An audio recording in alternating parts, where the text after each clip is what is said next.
नहीं होती थी। कोई भी अगर गलत काम करे तो उसके लिए शिवसेना का खुद का स्टाइल था, लेकिन हर किसी को वो कहाँ से है ये पूछ के मारा नहीं जाता था। ये बाला साहब का कभी भी स्वभाव नहीं रहा है। उन्होंने घोषणा भी दी थी, वो गर्व से कहो हम हिंदू हैं, इसका मतलब तो हिंदी में ही घोषणा थी। उनके लिए मराठी हिंदी एक ही थी, लेकिन मराठी का उनको अभिमान था। मराठी लोगों के लिए खड़ा रहना, उनको नौकरी में प्रेफरेंस देना, ये उनकी भूमिका थी। और वो भूमिका आज भी शिंदे साहब ने कायम रखी है, और इसीलिए अच्छी तरह से लोगों का रिस्पांस भी मिल रहा है। मुझे लगता है कि एमएनएस के हो या और किसी के हो, लेकिन मुझे लगता है कि इसी तरह की गुंडागर्दी करना, दादागिरी करना ठीक नहीं है। दादागिरी करने का क्या हक उनको दे दिया है एमएनएस को, और जानबूझकर मतलब मुंबई का वातावरण बिगाड़ने का काम हो रहा है। मुंबई अपने देश की आर्थिक राजधानी है, और वहाँ बहुभाषिक लोग रहते हैं, बहुधार्मिक लोग रहते हैं, और मुंबई की इमेज को एकदम कोलैप्स करने की भूमिका एमएनएस की है। इसीलिए एमएनएस की भूमिका हम विरोध करते हैं, और इसी तरह की दादागिरी करते रहेगी तो इनको दादागिरी का उत्तर दादागिरी से देना पड़ेगा। यहाँ मराठी बोलनी चाहिए, बात सही है, लेकिन जिनको मराठी आती नहीं उनको मराठी बोलो, नहीं तो फिर थप्पड़ मारेंगे, उसका वीडियो निकालेंगे। इनमें कुछ दम नहीं है, लेकिन ये ऐसा ही मतलब ज़्यादा गड़बड़ करने का काम करते हैं। तो ज़रूर मैं माननीय देवेंद्र फडणवीस जी से मेरा निवेदन है कि मैं उनसे बात करूँगा, और इसी तरह की लॉ एंड ऑर्डर की स्थिति निर्माण करने वालों पर कड़ी कार्रवाई होनी चाहिए। और ये जो एमएनएस के द्वारा हो रहा है ये अच्छी बात नहीं है। Now, viewers, the top court has agreed to urgently list the petitions challenging the Election Commission's decision to carry out a special intensive revision of electoral roll in Bihar. Now, Supreme Court will hear the batch of pleas on the 10th of July. Here's more on the story. The Supreme Court of India has agreed to hear a batch of petitions against the Election Commission's decision to carry out a special intensive revision of electoral rolls in Bihar, a move that comes just ahead of the assembly elections. The plea was mentioned for urgent hearing before a bench of Justices Sudhanshu Dhulia and Joy Malia Bagchi. The petitions have been filed by political parties like the TMC and the RJD. Both of these parties have raised concerns over the Election Commission's June order, requiring all voters not listed in the 2003 rolls to submit fresh documentation proving their eligibility, marking the beginning of a likely nationwide exercise. Opposition is claiming that the move violates key constitutional rights, including the right to equality, freedom of expression, and the right to vote, as well as election laws like Representation of Peoples Act. The petitioners fear that the revision drive could arbitrarily remove lakhs of legitimate voters from the rolls without proper notices or process, threatening the fairness of the upcoming election cycle. Short break, viewers, but we get you how clashes have been reported during religious processions in several states yesterday. In UP's Lakhimpur Kheri, stones have been allegedly pelted on Hindu houses. And a big revelation made by Tahavur Rana. Sources say he admits that he was a trusted agent of the Pakistani army.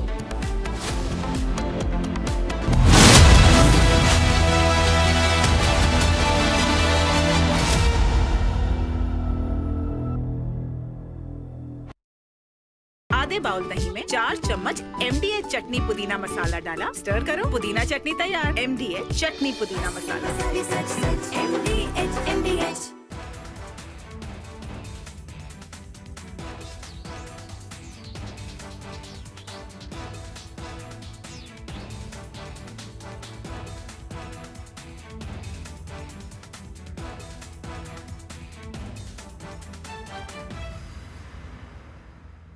MDH की हल्दी मिर्ची धनिया करे कमाल, ये रंग दे, ये खुशबू दे, ये तीखा, ये कम पड़े, क्या निराला MDH masala.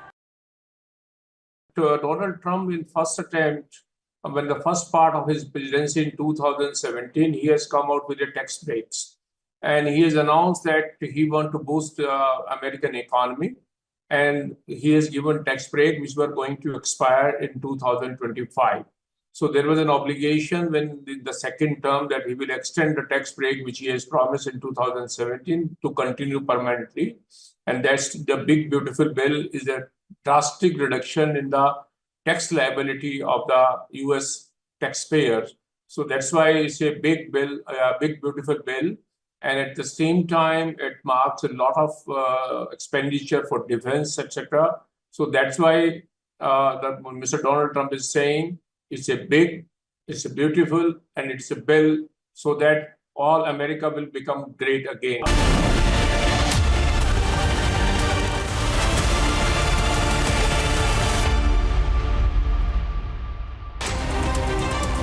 Bharat 1 Minute brought to you by Canara Bank. Together we can. AIMM Chief Owaisi has questioned Election Commission's special intensive revision exercise ahead of the Bihar Assembly elections. Owaisi has questioned the timing of the Election Commission and said that time must be given before conducting the revision.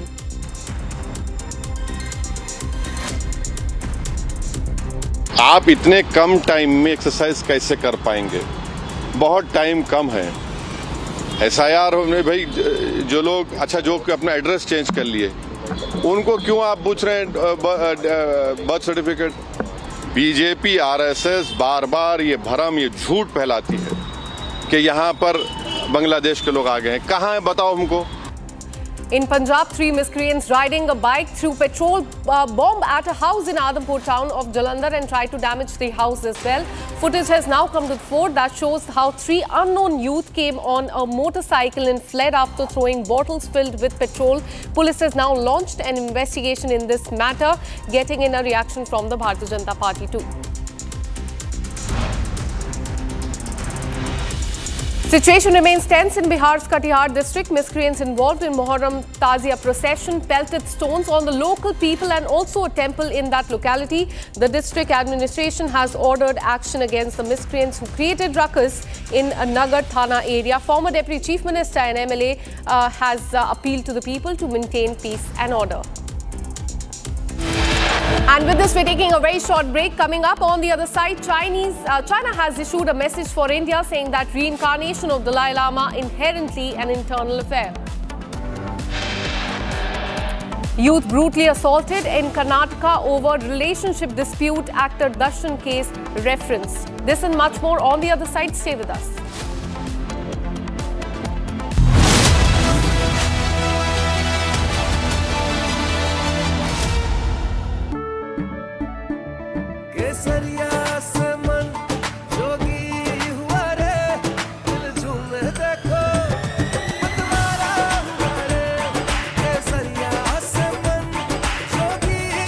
हर पल मनाओ केसरी त्योहार। विमल बोलो जुबान Kesari.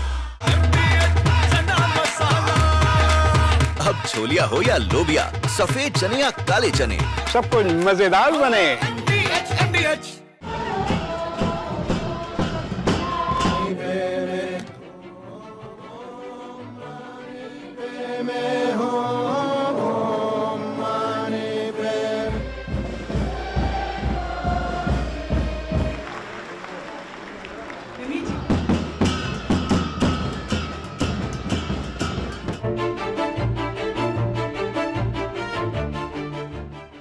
中国政府实行宗教信仰自由政策，颁有宗教事务条例和藏传佛教活佛。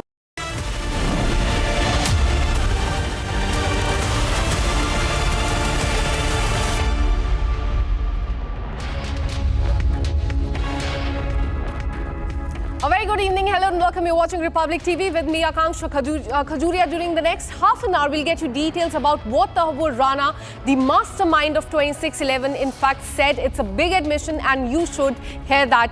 But first up, as always, the headlines.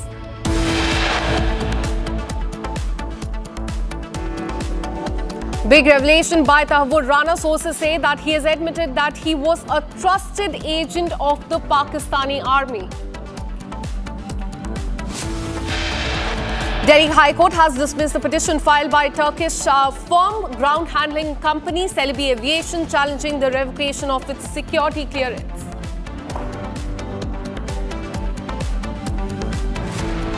VVIP shocker caught on camera in Maharashtra. MNS leader's son harasses women.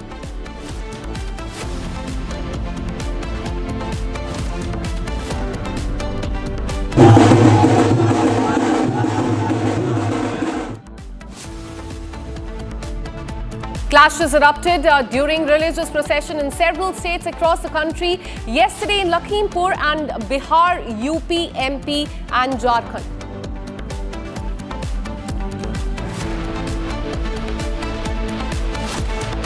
China has issued a message for India, says reincarnation of the Dalai Lama inherently an internal affair.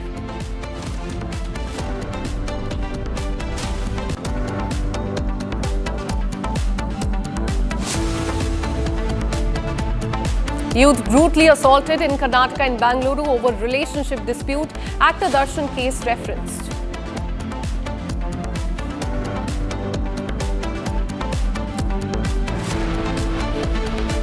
Mahesh Babu gets a legal notice for endorsing a real estate scam worth 34 lakh rupees and misleading the buyers.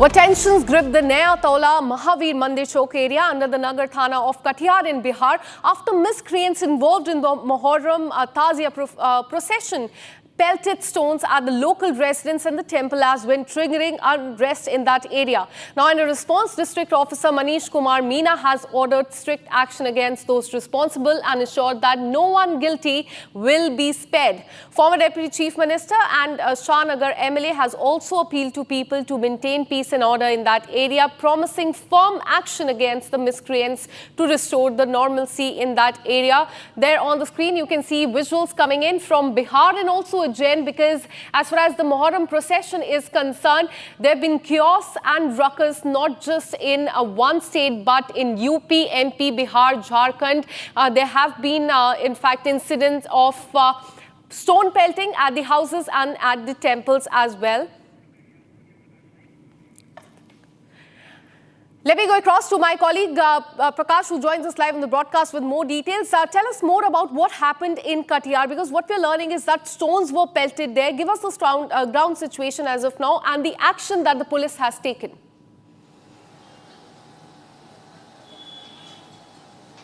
Well, widespread violence was reported on the occasion of Muharram in different parts of Bihar, and on the screen we are showing you visuals of Katihar district, where in and around the temple premises stones were pelted during the Tajia procession of the minorities, what we call the Tajia procession. People gather in large numbers with fire in their hands, and as and when they reached the temple premises, there was some scuffle that took place between two communities, and thereafter stones were pelted, and large-scale violence was also reported, but no untoward incident took place in this scuffle, and a large number of police party were deployed, which tried to diffuse the entire tension, and tensions escalated late last night during the Tajia procession of the minorities late last night, and with the help of the police authorities in the district administration, situation was brought to normalcy, and now there is no tension. The situation is very peaceful as of now. Back to you.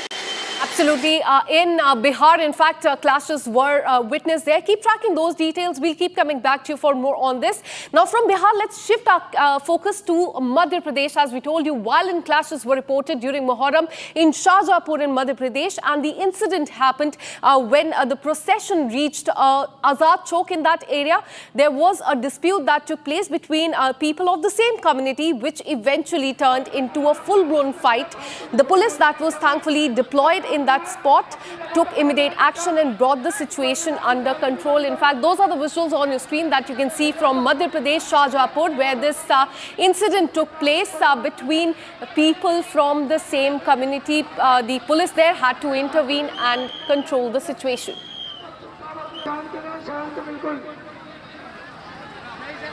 Well, as you can see in the visuals, police there on the ground when this incident took place. What we're learning is that this Muharram procession was passing through Azad Chowk when there was a dispute between the two people from the same community, and that led to a big fight. And there you can see on the screen that was the exact moment when that fight started between the two people of the same community. That led to a full-blown fight between these people, and thankfully the police was present at the spot there, and they controlled the situation and brought the law and order situation under control. Let me go across to my colleague Satya Vijay, who continues to track the story very closely. Satya Vijay, in Madhya Pradesh, not just in this Shahjahanpur area, but also in Ujjain, we saw, in fact, the clashes during Muharram procession. Give us details about the crackdown by police as far as the miscreants are concerned in this specific Shahjahanpur case. जी हाँ, बिल्कुल। देखिए, मध्य प्रदेश के शाहजहाँपुर और उज्जैन दो जगह पर एक ही तरह का विवाद सामने आया। जहाँ पर शाहजहाँपुर की बात करें तो सेम कम्युनिटी के लोग, मतलब मुस्लिम कम्युनिटी के लोग ही आपस में विवाद करते दिखे। पहले ये विवाद बहस में तब्दील हुआ और उसके बाद मारपीट होने लगी। अच्छी बात है कि पुलिस मौके पर थी, जिसने कि विवाद को शांत कराया, स्थिति को कंट्रोल किया।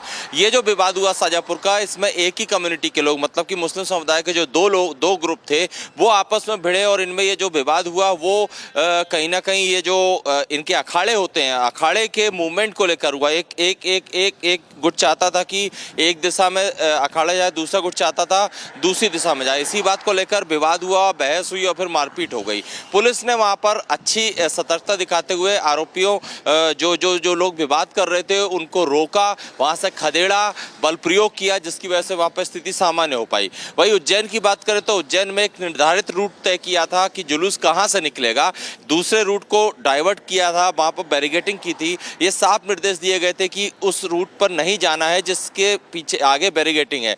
लेकिन कुछ शरारती तत्व जो हैं उन्होंने जानबूझकर वही रूट चुना जहां पर बैरिकेडिंग थी, जिसके बाद वहां पर हालात बिगड़े और पुलिस ने बल प्रयोग किया, लाठीचार्ज कर सभी को खदेड़ा।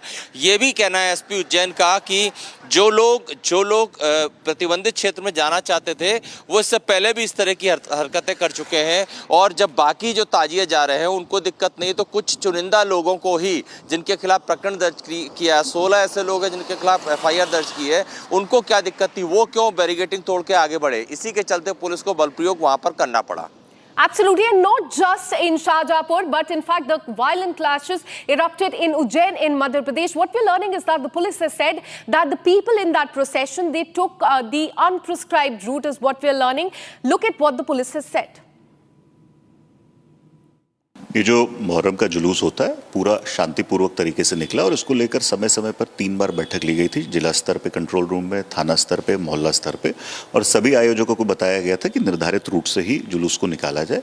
पीछे शुरू के जो 3 आयोजक थे उन्होंने निर्धारित रूट पर निकाला। इरफान खान उर्फ लल्ला, इनका जो घोड़ा है इन्होंने जानबूझकर, इनके साथियों ने जानबूझकर उसको विपरीत दिशा में ले जाने का प्रयास किया, जहां ऑलरेडी बैरिकेडिंग थी, जिसके बाद पुलिस बल ने भीड़ को तितर-बितर करने के लिए हल्के बल का प्रयोग किया और पृथक से इनके ऊपर एफआईआर भी दर्ज की गई। जो इरफान खान है उनके विरुद्ध और उनके 15 अन्य साथी जो वीडियो में नजर आ रहे हैं उनके विरुद्ध मामला दर्ज किया गया है। इन सभी की अभी पहचान की जा रही है फुटेज के माध्यम से और शीघ्र ही इसमें गिरफ्तारी की जाएगी।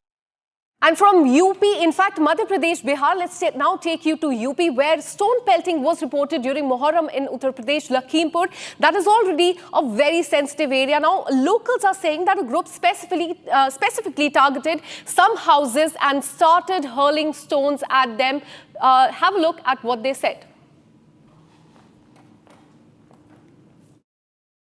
सर, कल लगभग 5 बजे शाम की बात है। ताजिया उधर सुनसरी से निकल के आया, हमारे घर के पीछे से निकलता है और कभी रखा ना गया। कल करीब 1.5 घंटे तक ताजिया रख के दिया गया, वहाँ से उठाया नहीं। हमारे गांव के प्रधान जी अब्दुल हसीब जी वो भी थे साथ में, और उसके बाद में क्या नारे लगा रहे थे और पत्थर क्यों फेंकने लगे आपके घर पर? ये पाउडर फेंका पहले हमारे घर पे, तो हम लोगों ने मना कि घर में क्यों फेंक रहे हो पाउडर। ये हमारे लड़के ने मना किया, ये पंकज को, तो जब मना करेंगे तो इनको पकड़ के खींच लिया और मारने लगे। तो हम लोग कह रहे ये क्या कर रहे हो, हम हम लोग जब दौड़े तब तक पत्थर चलने लगे। बाहर चलते हैं, तस्वीरें और भी आपको दिखाते हैं। घर में बिखरा ये पूरा ईटा पत्थर देखिए, छत पर भी फैला हुआ ईटा।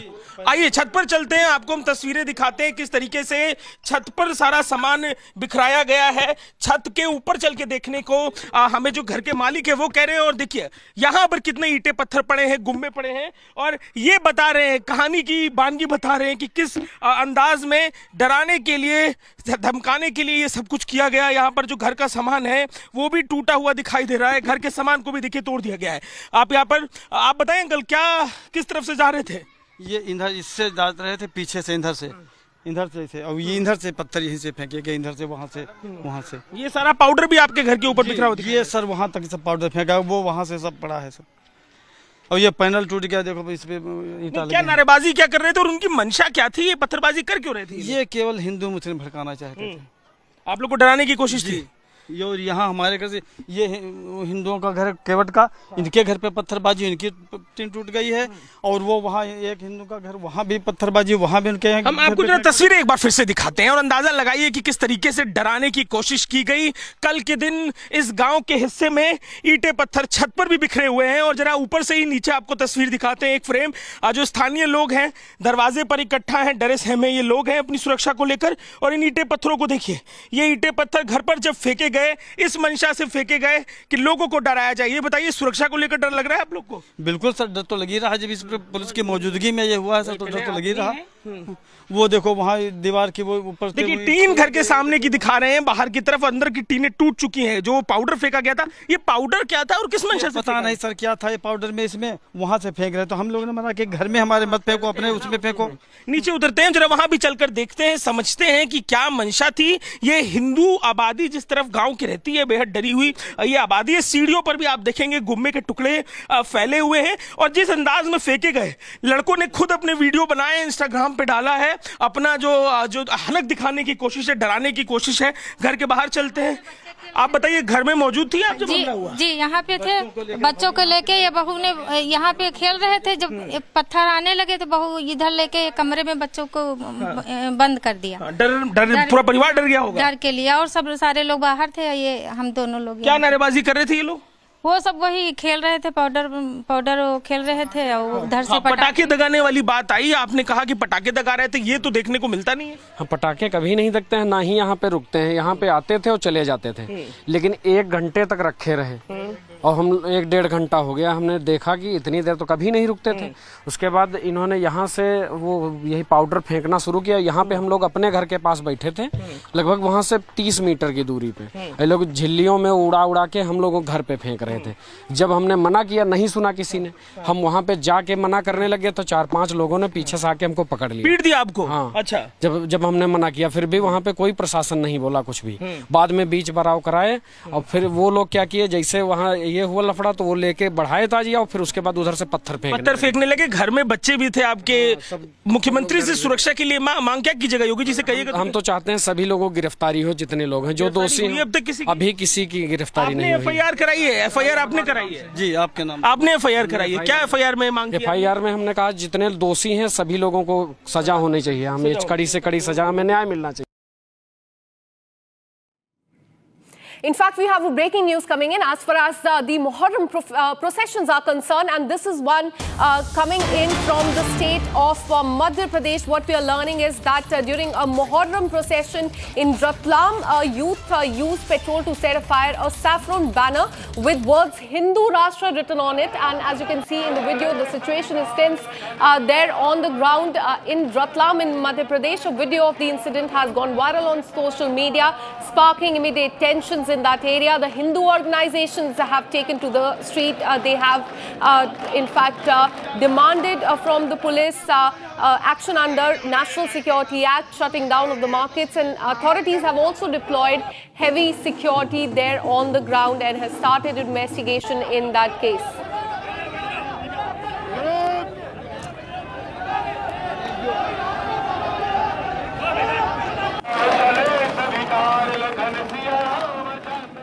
And now let's get you the top national stories of the day in under 1 minute. Bharat 1 Minute brought to you by Canara Bank. Together we can. AIMIM Chief Owaisi has questioned the Election Commission's special intensive revision exercise and questioned the timing of the, in fact, ahead of the Bihar Assembly election. He has questioned the timing of the Election Commission and said that time must be given before conducting the revision. TMC MP Mahua Moitra, RJD MP Manoj Jha have also moved the top court to challenge the Election Commission's move. This court hearing will take place on 10th of July. आप इतने कम time में exercise कैसे कर पाएंगे? बहुत time कम है। SIR में भाई जो लोग जो अपना एड्रेस चेंज कर लिए उनको क्यों आप पूछ रहे हैं बर्थ सर्टिफिकेट? बीजेपी आरएसएस बार बार ये भरम ये झूठ फैलाती है कि यहाँ पर बांग्लादेश के लोग आ गए हैं। कहाँ है बताओ हमको। In Punjab, 3 miscreants riding a bike threw petrol bomb at a house near Adampur town of Jalandhar and tried to damage the house as well.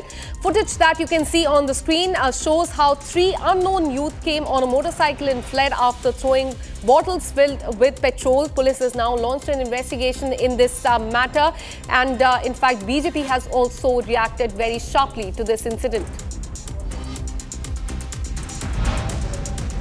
Situation remains tense in Bihar's Katihar district. Miscreants involved in the Muharram Tazia procession pelted stones on the local people and also a temple in that area. The district administration has ordered strict action against the miscreants who created ruckus in Nagar Thana area.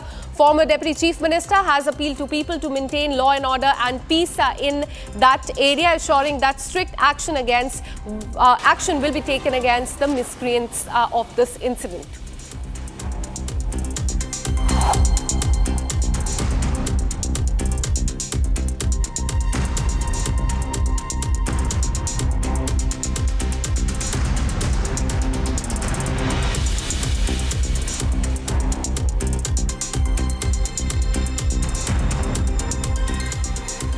Well, last week, Dalai Lama charted out an elaborate plan as far as his succession is concerned. Now, China's ambassador to India has said that China's position that Dalai Lama's incarnation is concerned. He has given a statement on that, claiming that that is an internal affair of China. It's a statement that is coming from the ambassador of China to India. In fact, he dismissed recent comments by Dalai Lama as far as the next reincarnation is concerned. Remember, Dalai Lama had mentioned that it could be a boy, it could be a girl, and that would be decided by the trust founded by him and not by China whatsoever. But China has sharply reacted to this, saying that this is their internal matter.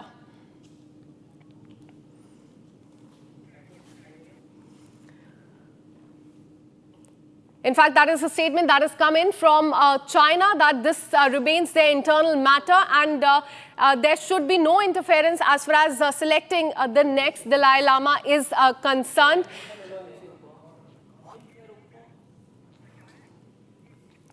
Let me go across to our guest, Acharya Yeshi Phuntsok, who's the former Deputy Speaker for the Tibetan Parliament in exile, and also Tenzin Lekshe, who's the official spokesperson of the Central Tibetan Administration.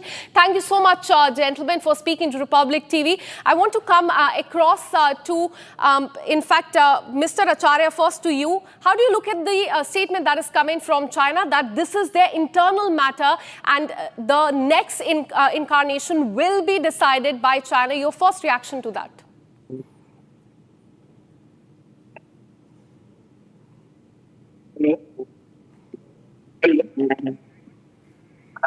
Am I audible to you, Mr. Acharya?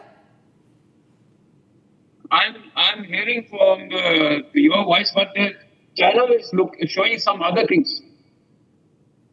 Hello? All right, we'll try and reconnect that line with Mr. Acharya. Let me go across to Tenzin Lekshe. Sir, how do you see this statement that is coming from China, that it is their internal matter? On the other hand, Dalai Lama has charted out an elaborate plan as far as the succession is concerned. Your first reaction to this? See, China has nothing to do with the reincarnation of His Holiness Dalai Lama. In fact, it is the internal matter of His Holiness himself, not the Chinese. Right. So therefore, I think the China needs to shun the business of this reincarnation issue, which they've been trolling around. One thing it is very important for us to know is that we are talking about His Holiness Dalai Lama's reincarnation. And His Holiness is the sole legitimate, right, authority on the reincarnation of the Dalai Lama, nobody else. And therefore, His Holiness, in the 2nd July statement, has categorically mentioned that he will entrust, Gandhi Important Trust, the office of His Holiness Dalai Lama, to take the responsibility, right? So that doesn't include China. So China do not have any role to play in this business, in this role, because this is the religious tradition unique to the Tibetan Buddhist tradition. And for China, they are not within the Buddhist traditions. The Chinese regime, they don't believe in religion. Chinese regime, they are the offender of the destroyer of the religion and faith. Then how come they be the one to be the protector and the savior of the faith? There's nowhere that China have a business and the authority on the reincarnation issue. It's purely a spiritual matter. It's purely a Buddhist tradition which China do not belong. Absolutely. And after this announcement was made, in fact, there was a celebration by the Tibetan leaders and those activists and people there in Dharamshala as well. We saw celebrations yesterday on the 90th birthday of Dalai Lama as well. Let me now go across to Acharya Yeshi Phuntsok, who's been the former Deputy Speaker for the Tibetan Parliament in exile. Thank you so much for speaking to Republic TV. Your first reaction to the statement that has come in from China, that this is their internal matter. India should not intervene as far as the next incarnation is concerned. How would you react to this?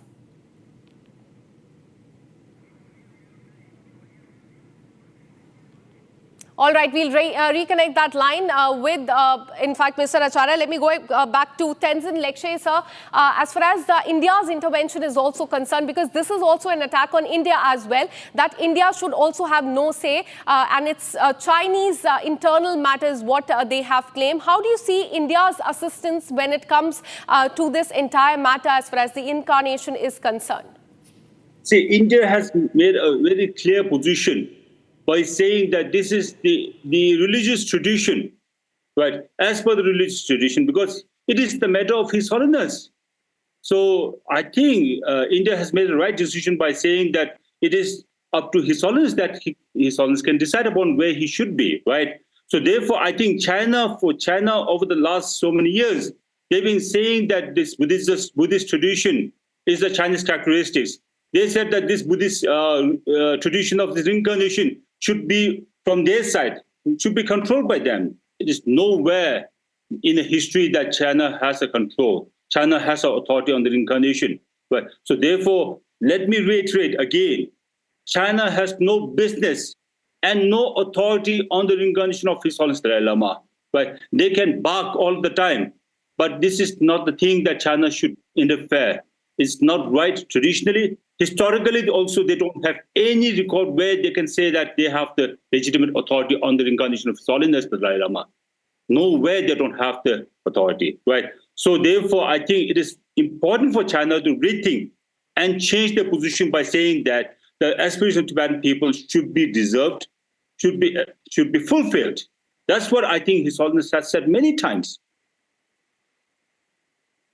Quite clear when Dalai Lama charted out the succession plan. He had categorically mentioned that it is, in fact, the decision by the trust that he had founded in 2015, and China will have no say whatsoever. But in the last 3 or 4 days, we've been seeing back-to-back statements that have been coming from China as far as the succession plan is concerned. But as far as, in fact, how would you see, because since the last 3 days, these reactions have been coming in from China. It appears that China is very desperate when it comes to reincarnation and its selection. Mr. Tenzin. See, China always acts out of desperations. Whenever it comes to the matter of Tibetan people and His Holiness, right, they were always wrong. They were always wrong. Right? They claimed that Tibet was part of China since time immemorial. They were wrong. They claimed that Tibetan Buddhists of Chinese characteristics. They were wrong. They claimed that His Holiness reincarnation should be born in Tibet, should be used through the golden urns, should be legitimized and authorized by the Chinese government. Nowhere, right? His Holiness will be born in Tibet.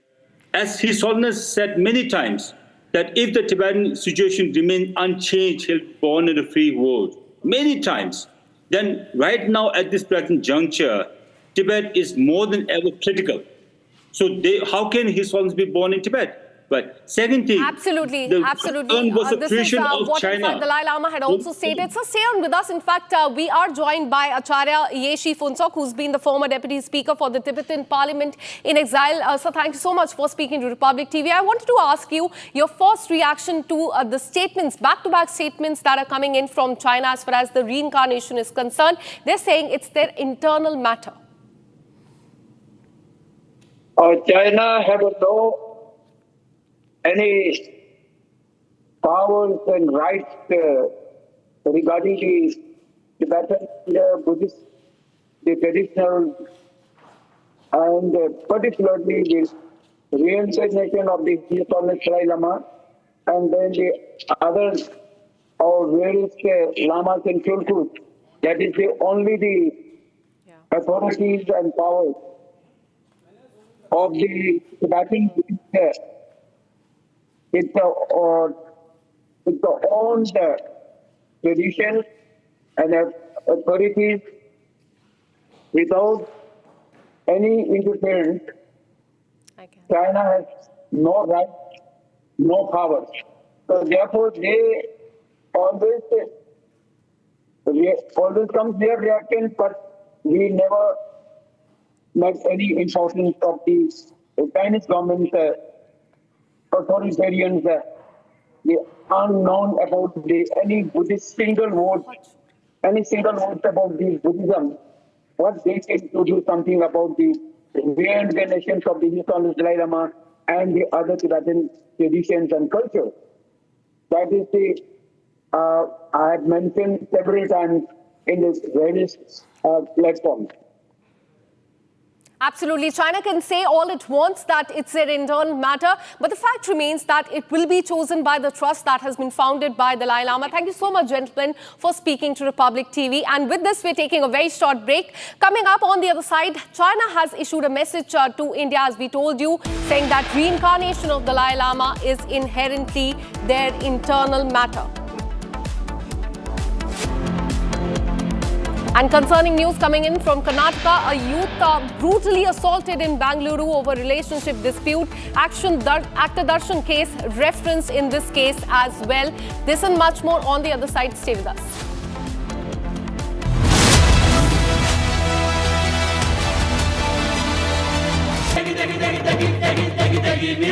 MDH की देगी मीरज, देगी मिर्च का तड़का, अंग अंग फड़का। MDH की देगी मीरज।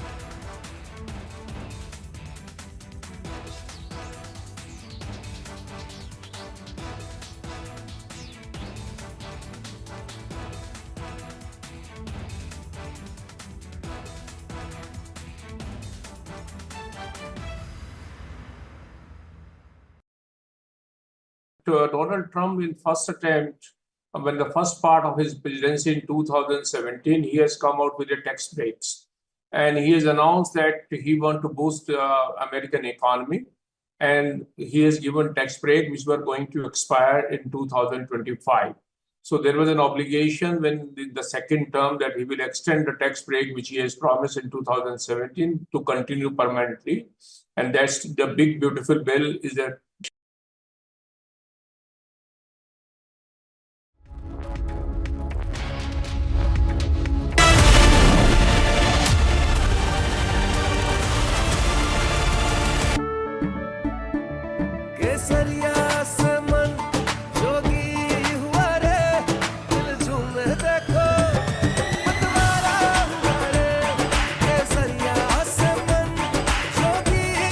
हर पल मनाओ केसरी त्योहार।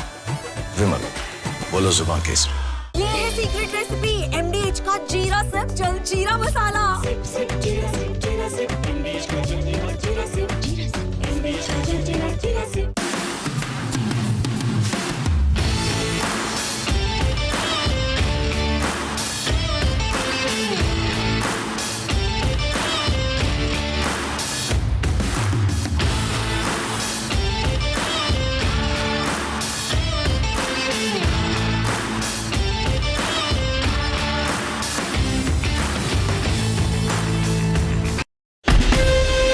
from Asia's largest news headquarters, setting the agenda for Bharat.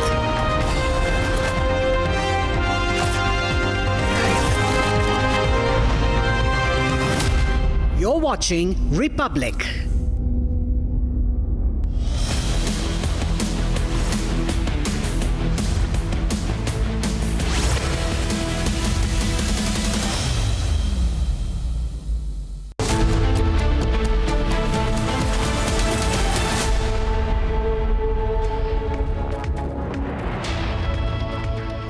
Welcome to this Monday 5 p.m. live and breaking, and it seems the bird is singing like a canary, and that's Tahawur Rana. He's been speaking about his deeper Pakistan army connections while being grilled by Indian agencies, and that's some evidence that's really building up to that extradition which Bilawal Bhutto has promised of Hafiz Saeed. Would it happen? That's our focus this evening. Let's begin with the headlines.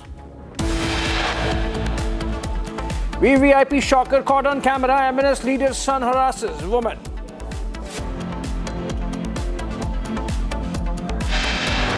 Big revelation by Tahawur Rana. Sources say he admits that he was a trusted agent of Pakistan Army.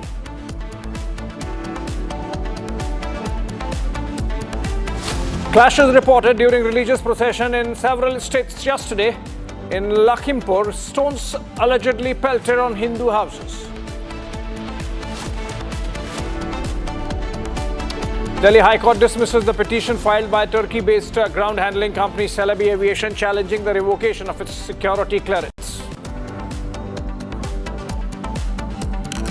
France calls out Chinese disinformation campaign against Rafale. French intelligence claims China trying to foil global sale of Rafale jets.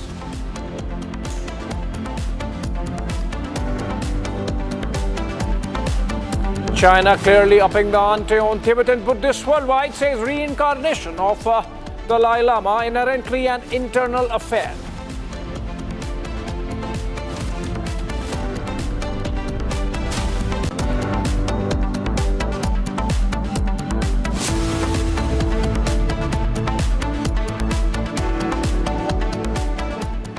All right, important development there.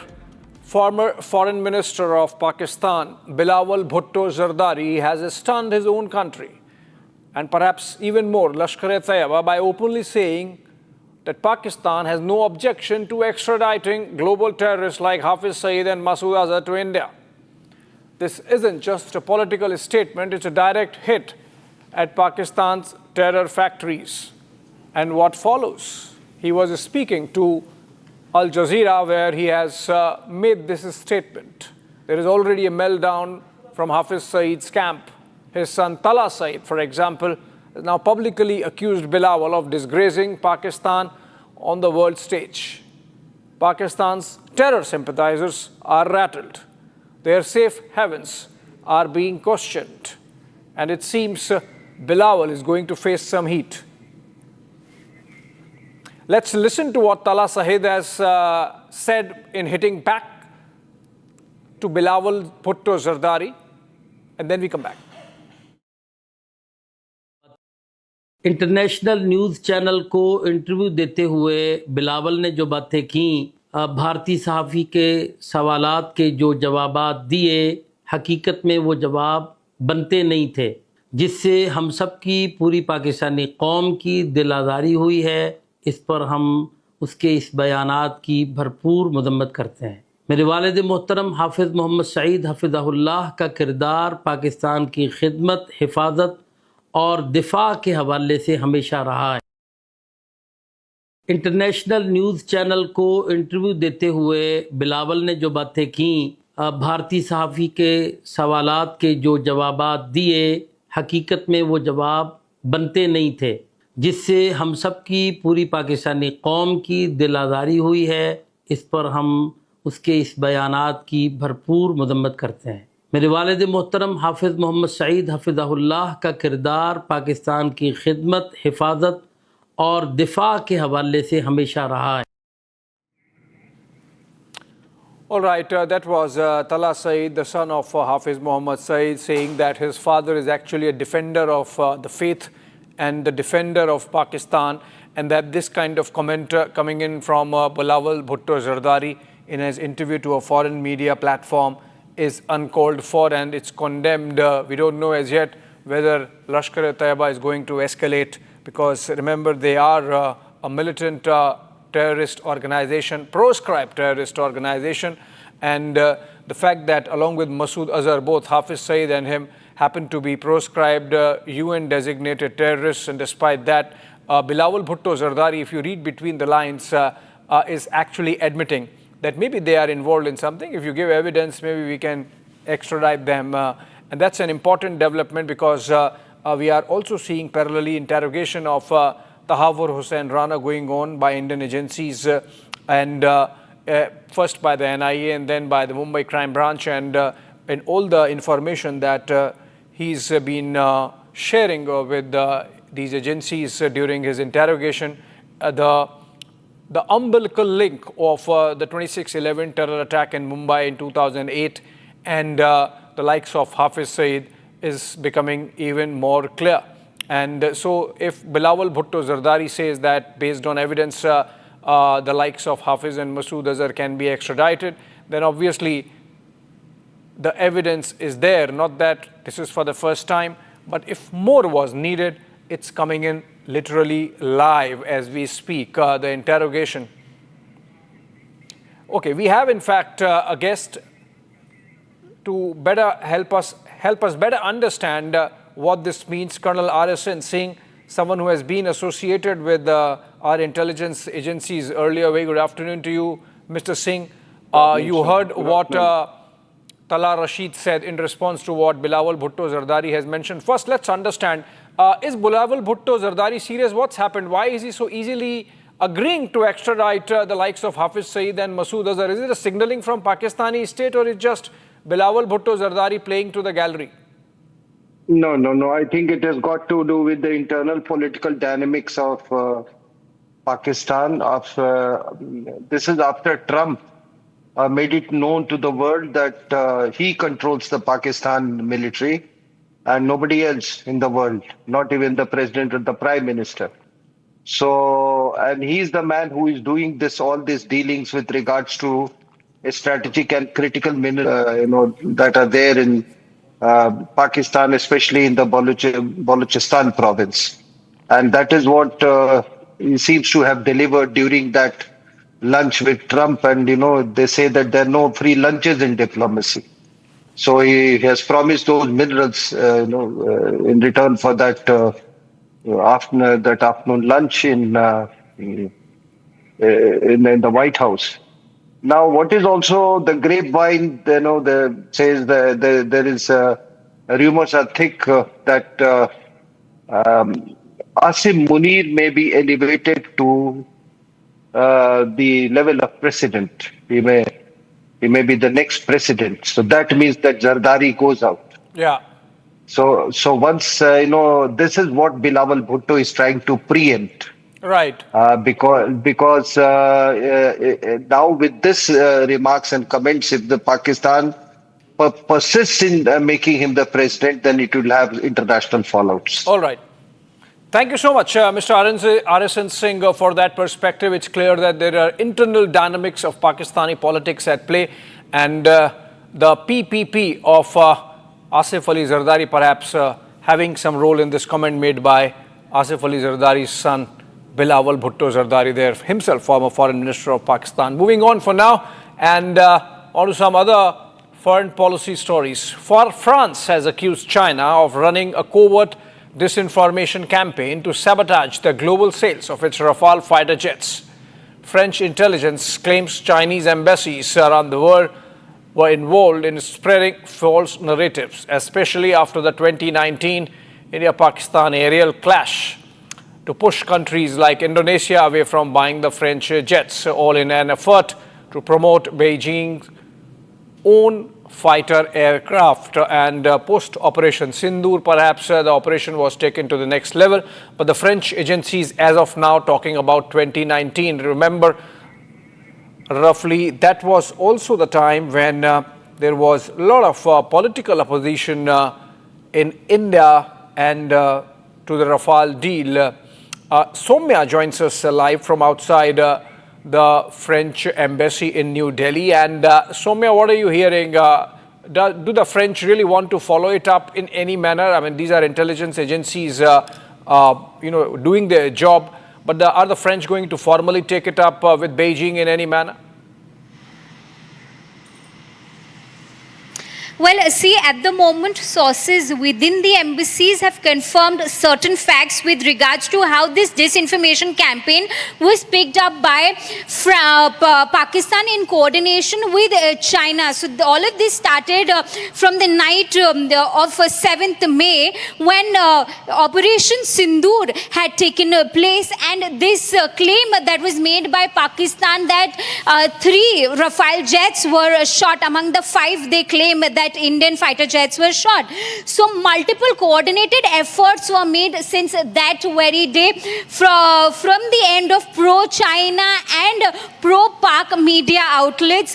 There was a constant effort to destabilize India and France's defense partnership and also defame Rafale jets and Dassault manufacturers, and also an attempt was made to make it look like superior, not just Beijing's J-10 but also Russia's Sukhoi. So these were certain attempts that have been made, and sources within the embassies have confirmed with few of the documents that we have access. They have shown that how there was an attempt to launch a narrative among the Western media also, because through memes, satirical videos that were posted on Chinese platforms, then those were shared on Western media platforms. There was a narrative which is said that France denied to share source code of the jet with India. So these were the narratives that were spread by pro-Chinese and pro-Pakistan outlets. Okay, thank you so much, Soumya, with those details there on the French really outing Chinese machinations on Rafale. Moving on for now, and let's look at some other stories that are happening from across the country in Bharat in 2 minutes. Incessant rainfall in Uttarakhand continues. Heavy rain in the Sivai village of Chamoli district has led to road blockage and crop damage. Daily lives of locals have been disrupted in these extreme weather conditions. As a result, the Indian Meteorological Department has issued a landslide alert for Chamoli subdivision. BJP has staged a protest in front of Kottayam Medical College today. This is in relation to the recent building collapse incident which claimed the life of one woman and injured several others. The mounted gun system, which is indigenously developed by involving Indian industries, DPSU and Premier Academia, under the leadership of DRDO, was displayed at Vehicles Research and Development Establishment. It is capable of operating in desert and high altitude areas with shoot and scoot capability. As the army gears up to mark 26 years since its victory in Kargil and Operation Vijay, father of Kargil war hero Captain Vikram Batra, GL Batra, has said that defense and the equipment of Indian Army has shown great improvement over the years. He said India is always ready to give an appropriate response in the face of terror.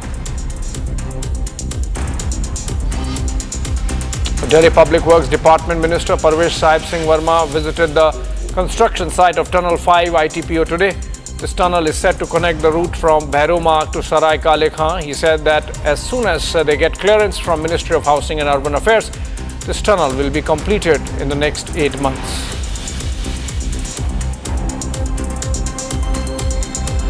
Japan Coast Guard ship Itsukushima has arrived at Chennai port as part of its global ocean voyage training. This visit underscores the deep and enduring bond between Indian Coast Guard and the Japan counterpart, further strengthening the strategic partnership in the vital Indo-Pacific region and enhancing interoperability between the two renowned maritime forces.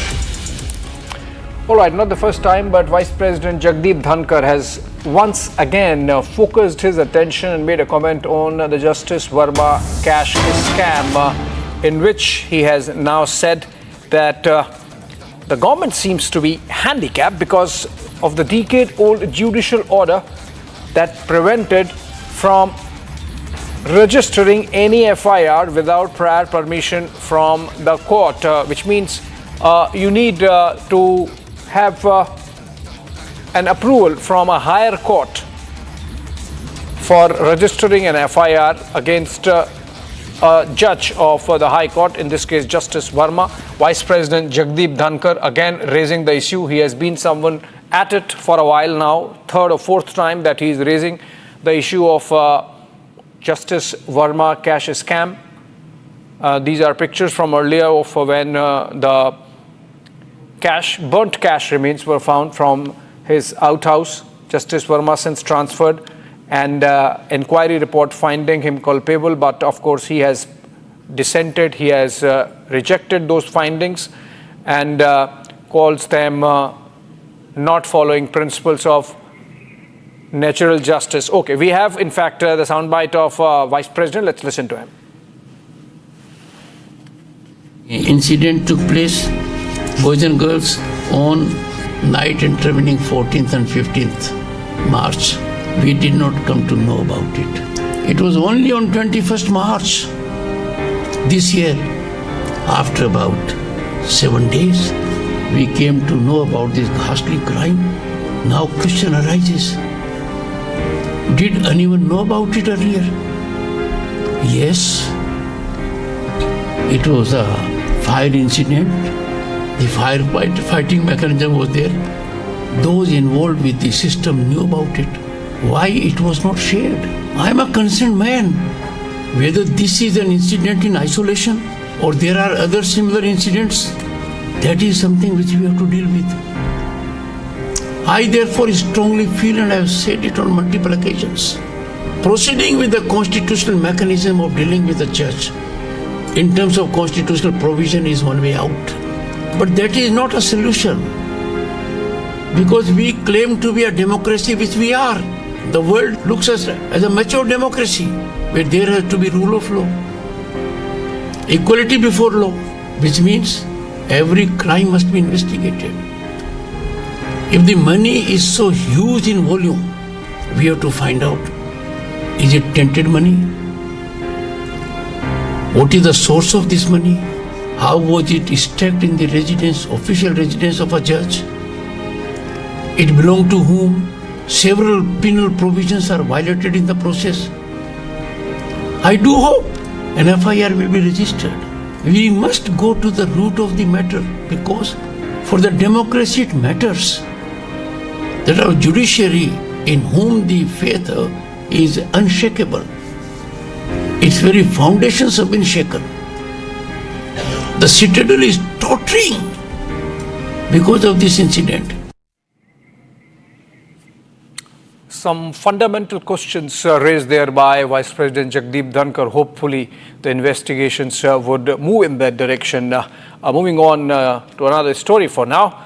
Shiv Sena leader Sanjay Nirupam has slammed MNS after a video of a MNS leader's son hurling abuses at a Marathi-speaking woman has gone viral. This is from Mumbai, and Nirupam says the real face of those who claim to protect Marathi pride is exposed. This video has been posted by Sanjay Nirupam, and this altercation between the son of MNS leader identified as Javed Sheikh and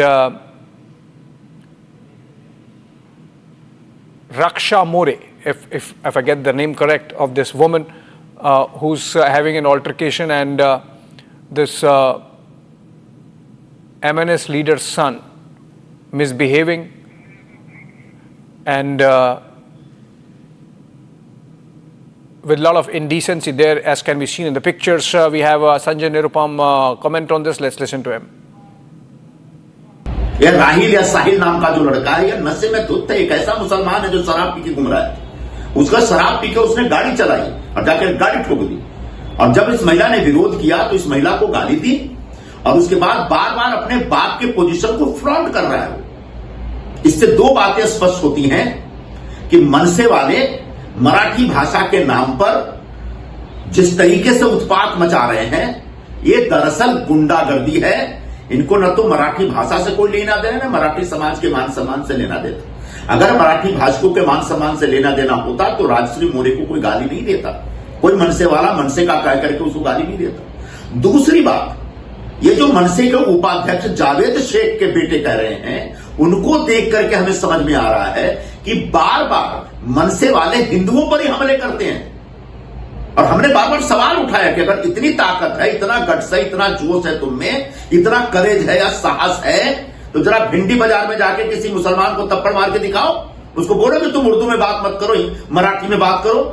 अब समझ में आ रहा है कि मनसे के जो मुस्लिम नेता हैं, उनके दबाव में आकर के राज ठाकरे के गुंडे हिंदुओं के ऊपर सरेआम हमले कर रहे हैं। मैं सरकार से यह डिमांड करूंगा, मांग करूंगा कि ऐसे गुंडों के खिलाफ सख्त से सख्त कार्रवाई होनी चाहिए। माननीय मुख्यमंत्री जी ने घोषणा की है कि भाषा के नाम पे गुंडागर्दी कतई बर्दाश्त नहीं की जाएगी, लेकिन जिस तरीके से मुंबई की सड़कों पे, महाराष्ट्र की सड़कों पे मनसे की तरफ से मराठी भाषा के नाम पे गुंडागर्दी शुरू हुई है, इस गुंडागर्दी को तत्काल खत्म करना पड़ेगा, रोकना पड़ेगा। और इसके लिए पुलिस को हाथ में डंडा लेकर के इन तमाम गुंडों के खिलाफ सख्त कार्रवाई करनी पड़ेगी। तब कहीं जाके हर वर्ग के लोगों में एक सुरक्षा का भाव पैदा हो पाएगा। All right, this seems to be snowballing. In fact, Republic spoke to Deepak Kesarkar on this story from Shiv Sena. Let's listen to him. देखिए, इस पे राजनीति नहीं होनी चाहिए, ऐसे मुझे लगता है। किसी को पीटना ये महाराष्ट्र की संस्कृति कभी भी नहीं थी। तो मुझे ऐसे लगता है कि जो भी आपको कहना है आप बोल सकते हैं, आपके विचार बोल सकते हैं, और फिर इकट्ठा रहना ये महाराष्ट्र की संस्कृति रह चुकी है, और महाराष्ट्र हमेशा प्रोग्रेसिव रह चुका है। तो हमने बहुत सारी चीज़ें मराठी के लिए की है, तो मराठी भाषा आगे जा रही है, उसको क्लासिकल लैंग्वेज का स्टेटस मिल गया है, और मराठी भाषा धोरण भी तय हुआ है। तो बहुत सारी चीज़ें हैं जो मराठी भाषा धोरण में है, तो उसके लिए ज़बरदस्ती करने की ज़रूरी नहीं है, उसके बारे में तो तय हो गया है। तो आप किसी भी चीज़ को अच्छी तरह से किसी को बोलेंगे तो वो लोग फॉलो करते हैं। एक तरीका होता है, उस तरीके से अगर बोला जाए तो समाज में शांति भी रहती है और सब लोग इकट्ठा भी रहते हैं। मंत्री जो आशीष शेलार का कहना है कि जिस तरह से पहलगाम में आतंकियों ने धर्म पूछ के मारा, उसी तरह से महाराष्ट्र में भाषा के नाम से मारा जा रहा। देखिए, मारना ये अच्छी चीज़ बिल्कुल नहीं है, हम उससे एग्री नहीं होते, क्योंकि ये चीज़ें तो बाला साहब के ज़माने में इस तरह से नहीं होती थी। कोई भी अगर गलत काम करे तो उसके लिए शिवसेना का खुद का स्टाइल था, लेकिन हर किसी को वो कहाँ से है ये पूछ के मारा नहीं जाता था। ये बाला साहब का कभी भी स्वभाव नहीं रहा है। उन्होंने घोषणा भी दी थी, वो गर्व से कहो हम हिंदू हैं, इसका मतलब तो हिंदी में ही घोषणा थी। उनके लिए मराठी हिंदी एक ही थी, लेकिन मराठी का उनको अभिमान था। मराठी लोगों के लिए खड़ा रहना, उनको नौकरी में प्रेफरेंस देना, ये उनकी भूमिका थी, और वो भूमिका आज भी शिंदे साहब ने कायम रखी है, और इसीलिए अच्छी तरह से लोगों का रिस्पांस भी मिल रहा है। All right, as Pakistan continues its strikes in tribal areas in North Waziristan, people have really come out and started protesting against the Pakistani state. These are pictures coming in from Waziristan, in fact, more precisely, the Shewa area of North Waziristan, where these voices have come out against Pakistan military operations in the area. Slogans being raised and rejecting the operation. Let's listen to some of the net sounds there. Okay, these are protests, rallies moving out, people moving out on the streets of Shewa, and they are protesting against Pakistan army. So these are protests of mass level now erupting inside of North Waziristan in Pakistan, and this gives you an idea of the kind of image that the Pakistani army has, contrary to the projection that they make of everything being in control.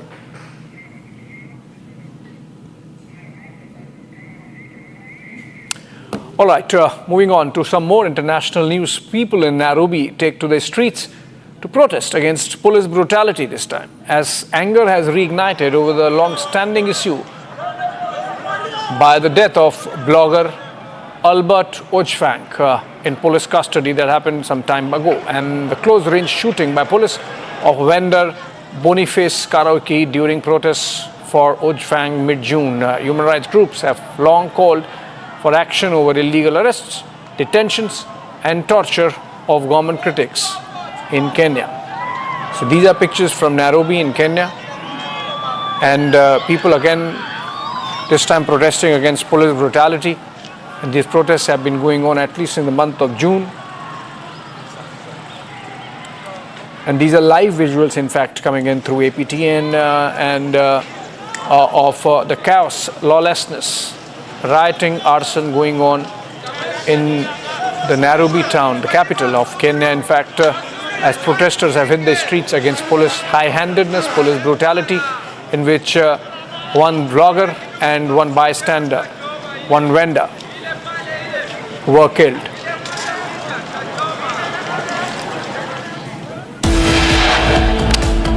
All right, with that, we slip into a short break. On the other side, clashes reported during religious procession in several states yesterday. In Lakhimpur, stones allegedly pelted on Hindu homes. Also, Delhi High Court dismisses the petition filed by Turkey-based ground handling company Celebi Aviation, challenging the revocation of its security clearance.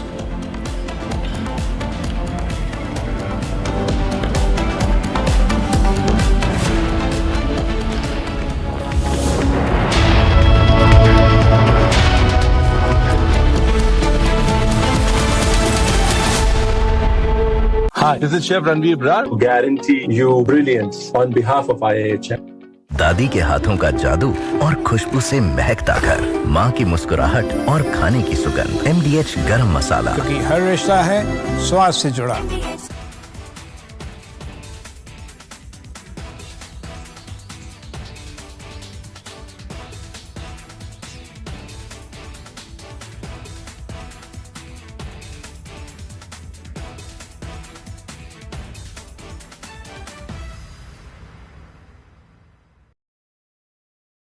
Donald Trump, in first attempt, when the first part of his presidency in 2017, he has come out with the tax breaks.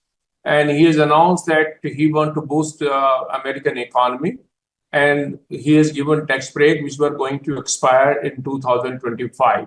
So there was an obligation when the second term that he will extend the tax break, which he has promised in 2017, to continue permanently.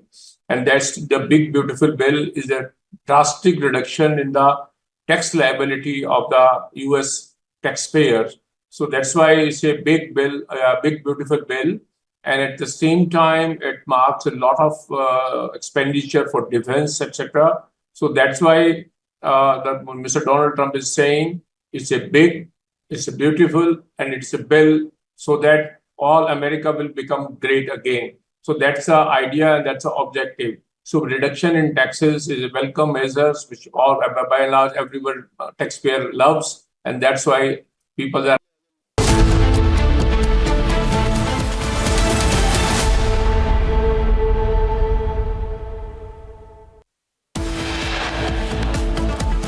VVIP shocker caught on camera. MNS leader's son harasses woman.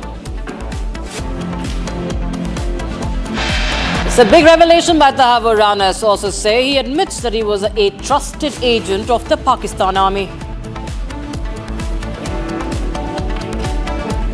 Clashes reported during religious procession in several states yesterday. In Lakhimpur Kheri of Uttar Pradesh, stones allegedly pelted on Hindu houses. Delhi High Court dismisses the petition filed by Turkey-based ground handling company Celebi Aviation, challenging the revocation of its security clearance. France calls out Chinese disinformation campaign against Rafale. French intelligence claims China trying to foil global sale of Rafale jets. And China ups the ante on Tibetan Buddhists worldwide, says reincarnation of the Dalai Lama inherently an internal affair.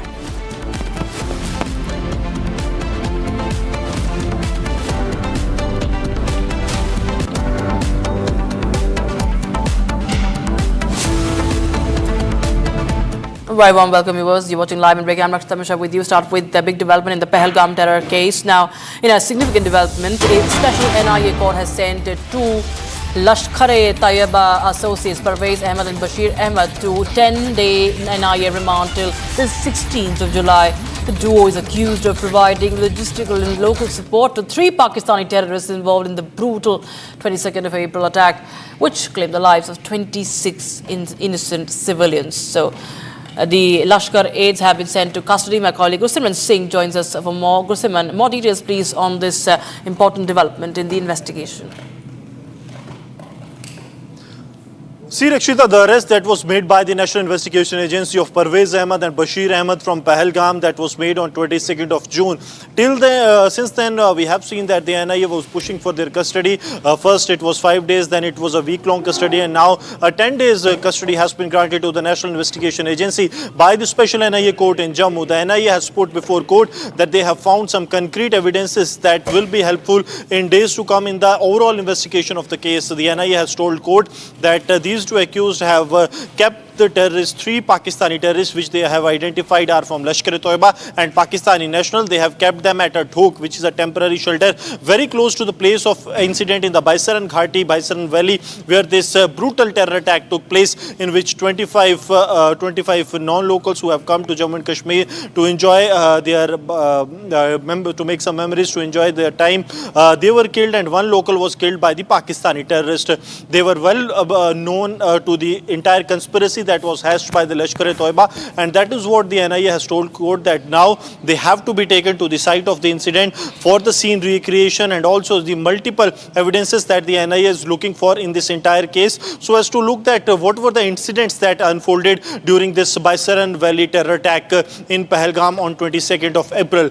Apart from this, NIA has also informed court that they have received some of the financial assistance or financial aid from these terrorists in exchange of the help that they have given to the terrorist, and it was all deliberate. It was not that under some fear they have done it, but it was all deliberate that they have done, and based on that, the NIA court has agreed for a 10 days remand that has been given to these accused by the Special NIA court in Jammu till 16th, and now on 17th of July they will be presented before court again. Right, Gursimran Singh, thank you so much for joining us with those details coming in on the Pahalgam terror attack story. We will shift our focus to other stories. Violent clashes have been reported during Muharram in Shahjahanpur of Madhya Pradesh. Incident happened when a procession reached the Azad Chowk. There was allegedly a dispute that took place, which eventually turned into a fight. Police deployed on the spot took immediate action and brought the situation under control. So, multiple states have reported violence on the occasion of when Muharram has been marked. And there were tens of verbal spat erupting in Shahjahanpur, case of stone pelting also in Uttar Pradesh's Lakim Kheri. These are visuals from Madhya Pradesh's Shahjahanpur. The groups clashing during the procession, as you can see on your screens. Heavy deployment of security forces. Satya Vijay joins us live on the broadcast. Satya Vijay, हमें बताएं कि क्या कुछ हुआ है इस case में, क्या किसी को हिरासत में भी लिया गया है?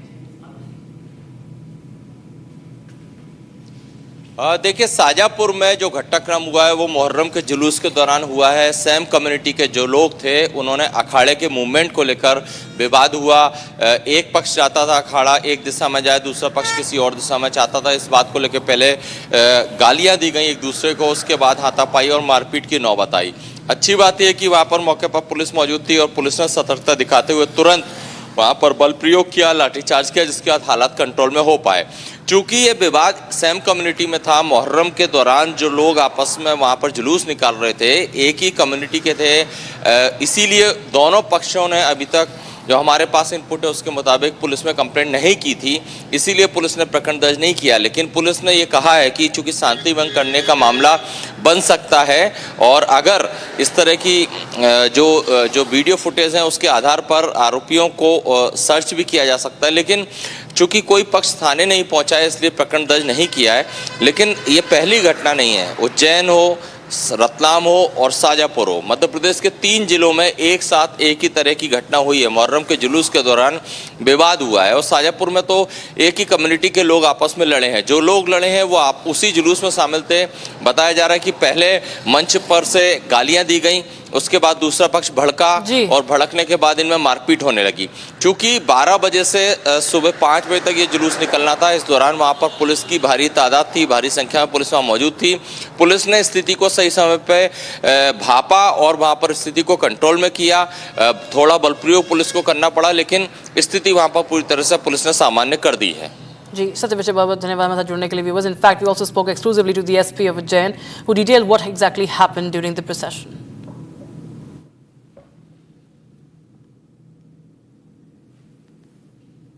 जो मुहर्रम का जुलूस होता है पूरा शांतिपूर्वक तरीके से निकला और इसको लेकर समय समय पर 3 बार बैठक ली गई थी, जिला स्तर पे कंट्रोल रूम में, थाना स्तर पे, मोहल्ला स्तर पे, और सभी आयोजकों को बताया गया था कि निर्धारित रूट से ही जुलूस को निकाला जाए।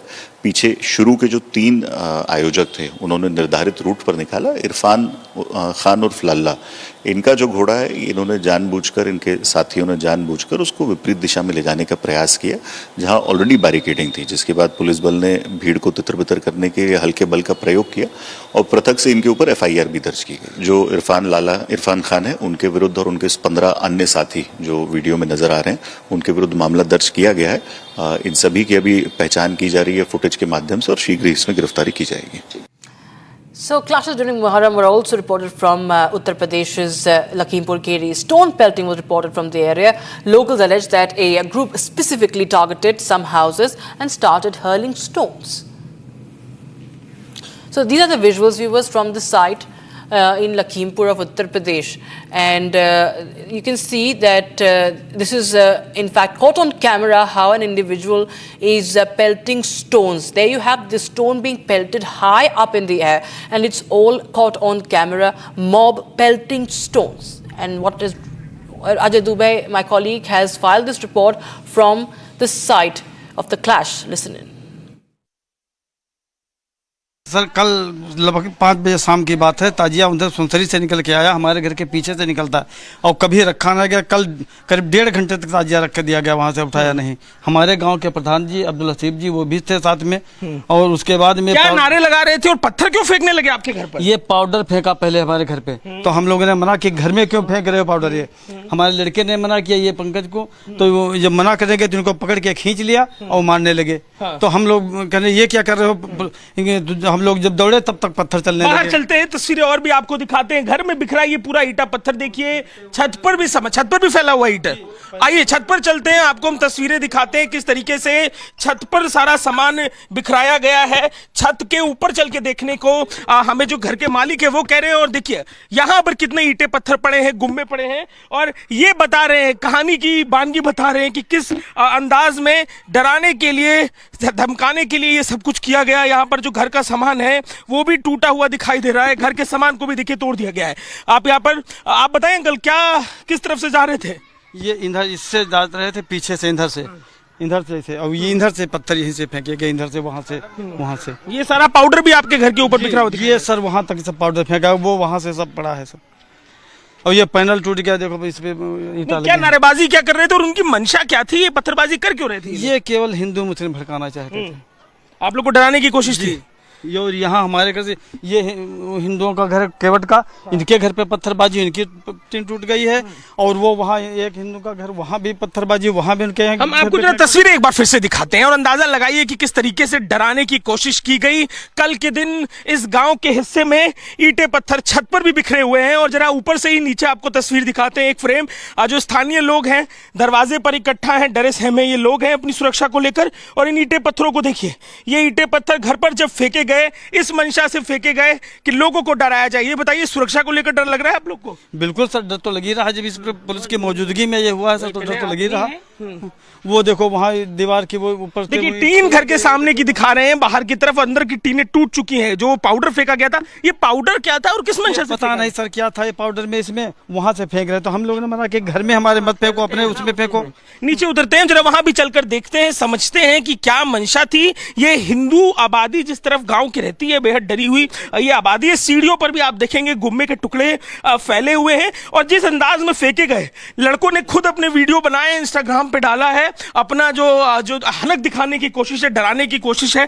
घर के बाहर चलते हैं, आप बताइए, घर में मौजूद थी आप जब हमला हुआ? जी, यहाँ पे थे, बच्चों को लेके ये बहू ने यहाँ पे खेल रहे थे, जब पत्थर आने लगे तो बहू इधर लेके कमरे में बच्चों को बंद कर दिया। डर पूरा परिवार डर गया होगा। डर के लिए, और सब सारे लोग बाहर थे, ये हम दोनों लोग। क्या नारेबाजी कर रहे थे ये लोग? वो सब वही खेल रहे थे, पाउडर खेल रहे थे, और उधर से पटाखे दगाने वाली बात आई। आपने कहा कि पटाखे दगा रहे थे, ये तो देखने को मिलता नहीं है। हाँ, पटाखे कभी नहीं दगते हैं, ना ही यहाँ पे रुकते हैं। यहाँ पे आते थे और चले जाते थे, लेकिन 1 घंटे तक रखे रहे, और हम 1-1.5 घंटा हो गया, हमने देखा कि इतनी देर तो कभी नहीं रुकते थे। उसके बाद इन्होंने यहाँ से वो यही पाउडर फेंकना शुरू किया। यहाँ पे हम लोग अपने घर के पास बैठे थे, लगभग वहाँ से 30 मीटर की दूरी पे ये लोग झिल्लियों में उड़ा के हम लोगों घर पे फेंक रहे थे। जब हमने मना किया, नहीं सुना किसी ने, हम वहाँ पे जाके मना करने लगे तो 4-5 लोगों ने पीछे से आके हमको पकड़ लिया, पीट दिया आपको? हाँ। अच्छा। जब हमने मना किया, फिर भी वहाँ पे कोई प्रशासन नहीं बोला कुछ भी। बाद में बीच बराव कराए, और फिर वो लोग क्या किए, जैसे वहाँ ये हुआ लफड़ा तो वो लेके बढ़ाए ताजिया, और फिर उसके बाद उधर से पत्थर फेंकने लगे। घर में बच्चे भी थे आपके। मुख्यमंत्री से सुरक्षा के लिए मांग क्या कीजिएगा? योगी जी से कहिएगा। हम तो चाहते हैं सभी लोगों की गिरफ्तारी हो, जितने लोग हैं जो दोषी हैं। अब तक अभी किसी की गिरफ्तारी नहीं हुई। FIR कराई है? FIR आपने कराई है? जी, आपके नाम आपने FIR कराई है? क्या FIR में मांग की? FIR में हमने कहा जितने दोषी हैं सभी लोगों को सजा होनी चाहिए, हमें कड़ी से कड़ी सजा, हमें न्याय मिलना चाहिए। Bharat 1 Minute brought to you by Canara Bank. Together we can. AIMIM Chief Asauddin Owaisi has questioned EC Special Intensive Revision Exercise ahead of the Bihar Assembly elections. Owaisi questioned the timing of the Election Commission's decision, and they said time must be given before conducting the revision. TMC MP Mahua Moitro, RGD MP Manoj Jha have moved the top court to challenge EC's move.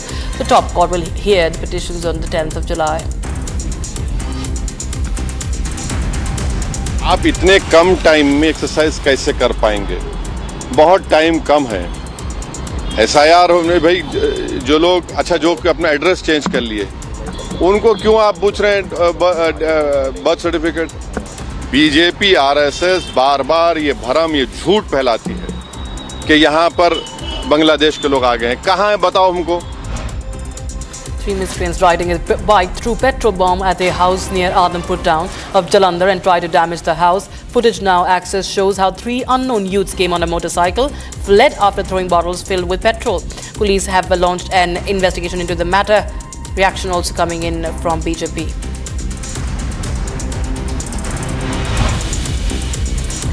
Situation remains tense in Bihar's Katihar district. Miscreants involved in the Muharram Taziyah procession pelted stones on local people in temple. The district administration has ordered action against miscreants who created a ruckus. Former Deputy Chief Minister and MLA Tarkeshwar Prasad appeals to people to maintain law and order.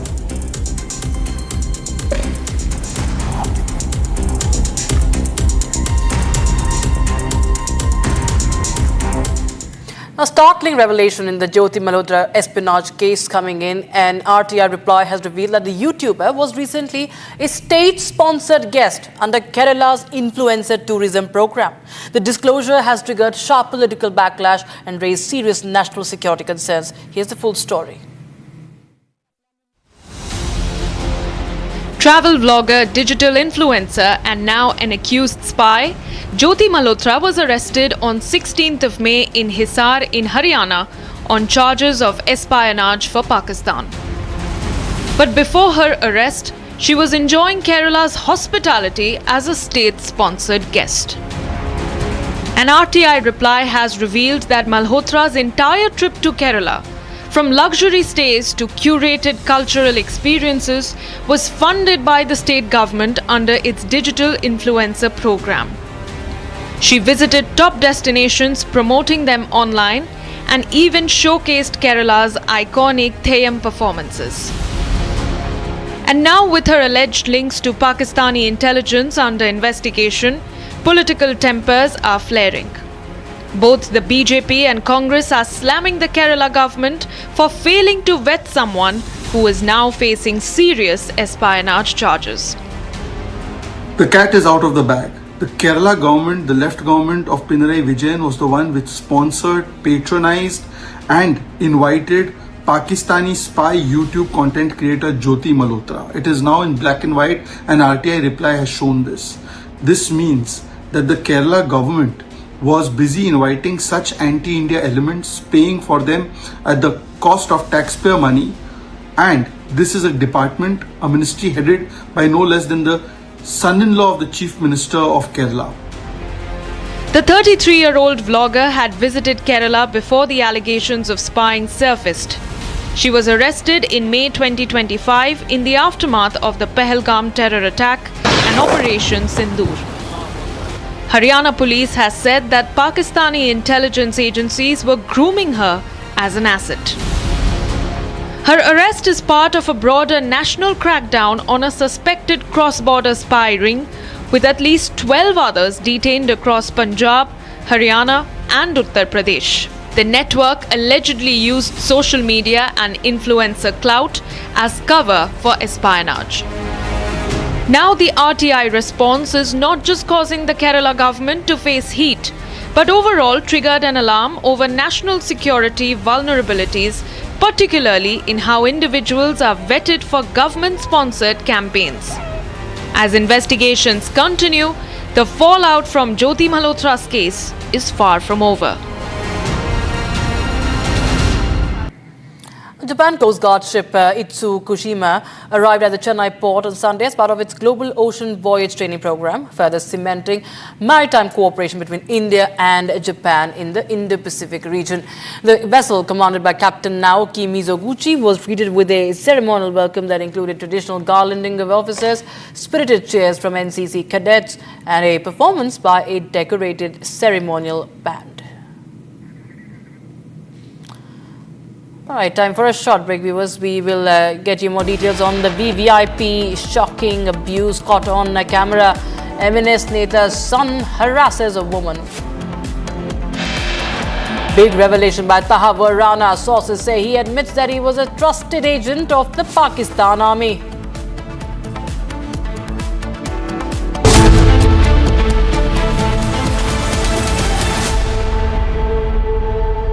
आधे bowl दही में 4 चम्मच MDH चटनी पुदीना मसाला डाला, stir करो, पुदीना चटनी तैयार। MDH चटनी पुदीना मसाला। केसरिया से मन जोगी हुआ रे, दिल झूमे देखो मतवारा हुआ रे, केसरिया से मन जोगी हुआ। हर पल मनाओ केसरी त्योहार। विमल, बोलो जुबान Kesari.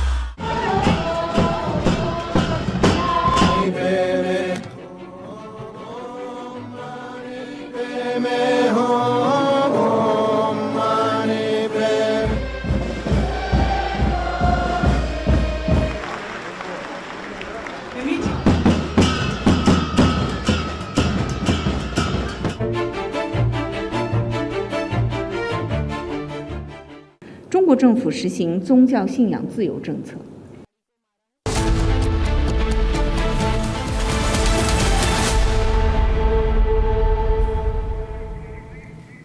Welcome back, viewers. The British F-35B fighter jet has been stranded in India since the mid of June. Now the jet has arrived as part of India and the UK's joint naval exercise in the Arabian Sea. Fifth generation jet reportedly experienced a technical fault, could not take off from India, now stuck for the longest time at the Thiruvananthapuram International Airport. Now it's all set to be dismantled, sent to the UK via a C-17 cargo aircraft. Team of UK engineers have arrived in India to commence repairs on the UK F-35B aircraft.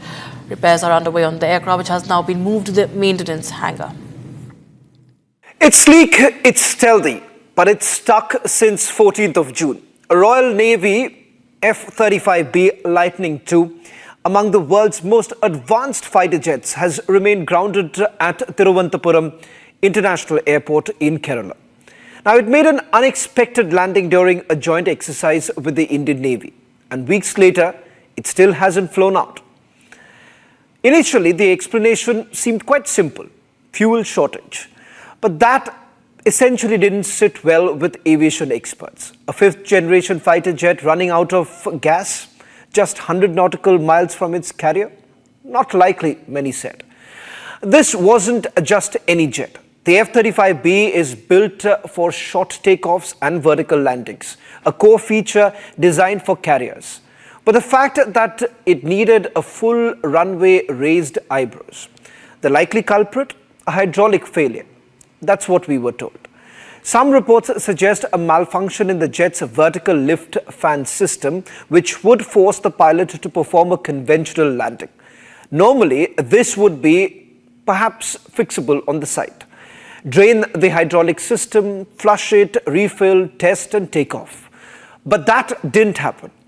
Instead, engineers flew in from the United Kingdom, spare parts followed, and yet no flight. The final decision: dismantle the jet and ship it back aboard a British C-17 cargo aircraft.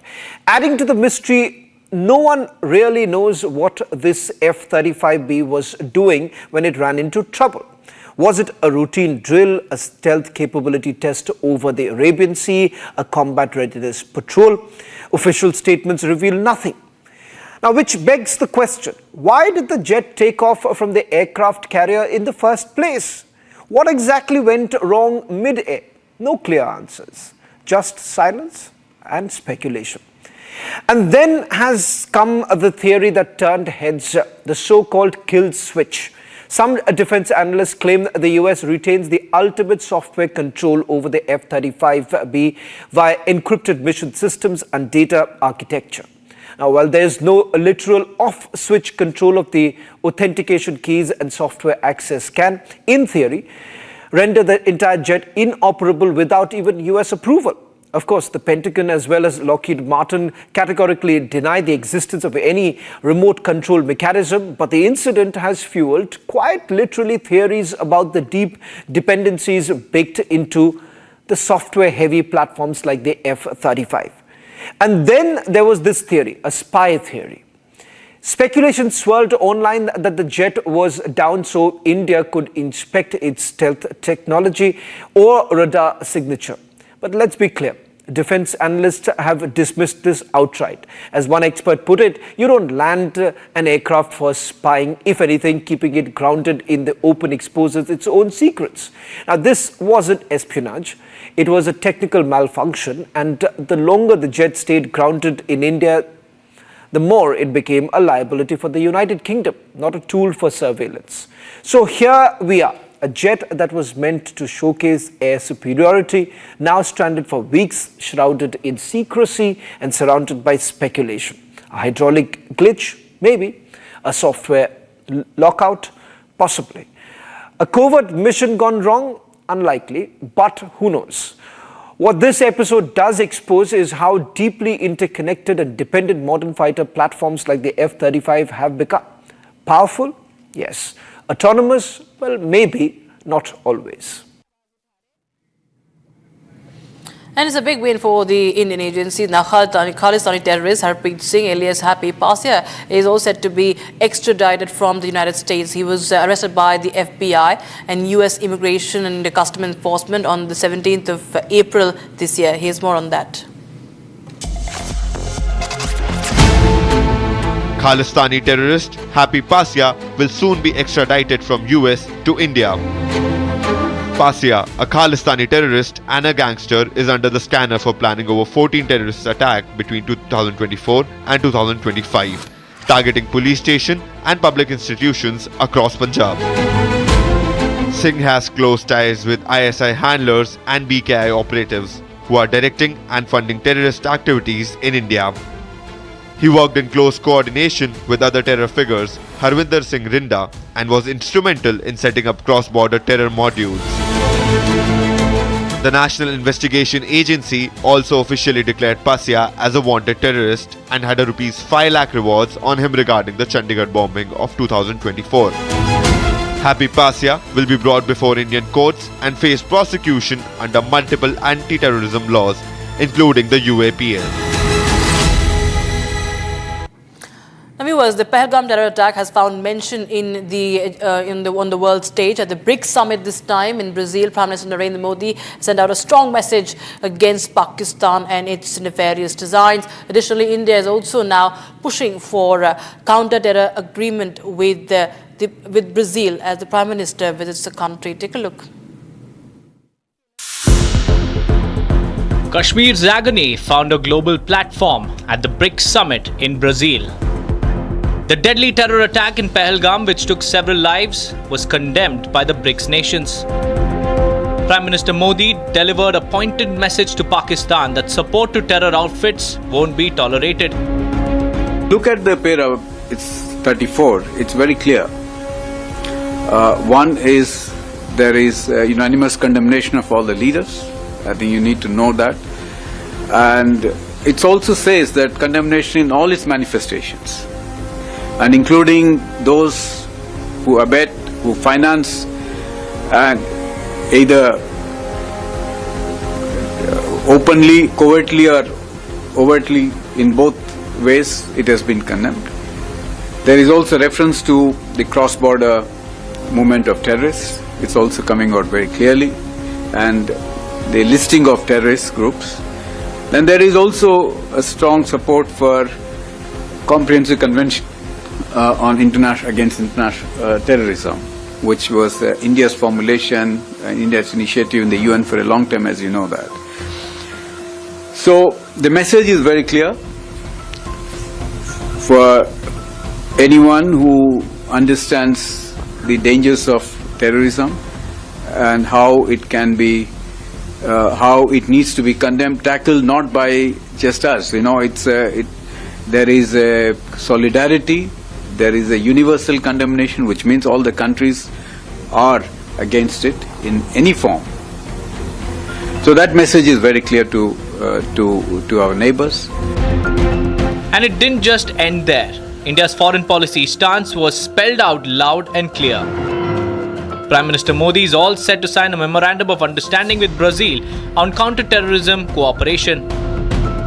After the talks, we are hoping to sign 4 agreements or /MOUs between the two countries, namely on renewable energy, counter-terrorism, agricultural research cooperation between ICAR, which is Indian Council for Agricultural Research, and Embrapa of Brazil, and also exchange and mutual protection of confidential information. These agreements have been finalized. As global leaders huddled to discuss future roadmaps, India chose to talk tough on terror and made sure that the world listened.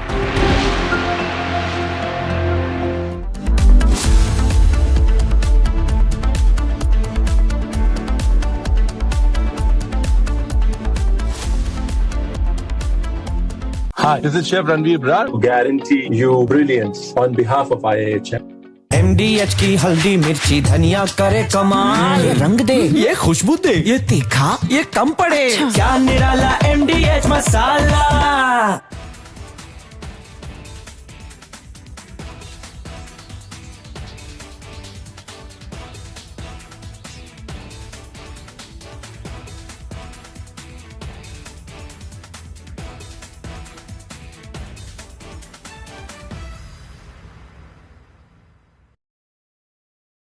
Donald Trump, in first attempt, when the first part of his presidency in 2017, he has come out with the tax breaks.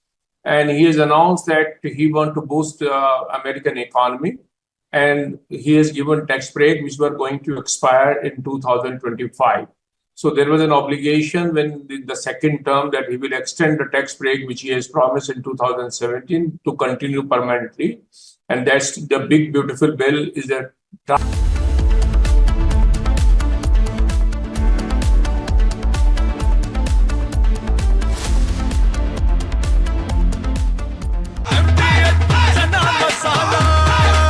अब छोलिया हो या लोबिया, सफेद चने या काले चने, सब कुछ मजेदार बने।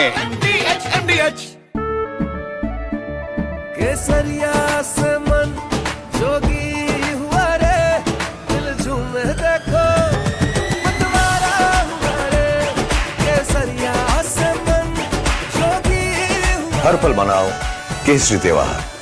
विमल, बोलो जुबान Kesari.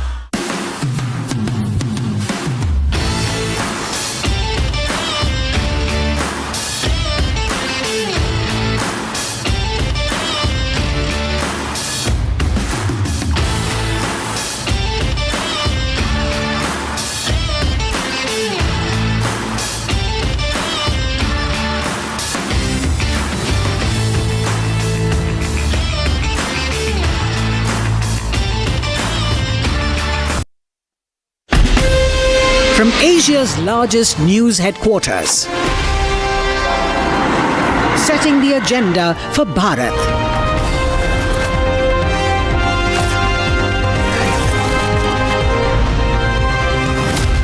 You're watching Republic.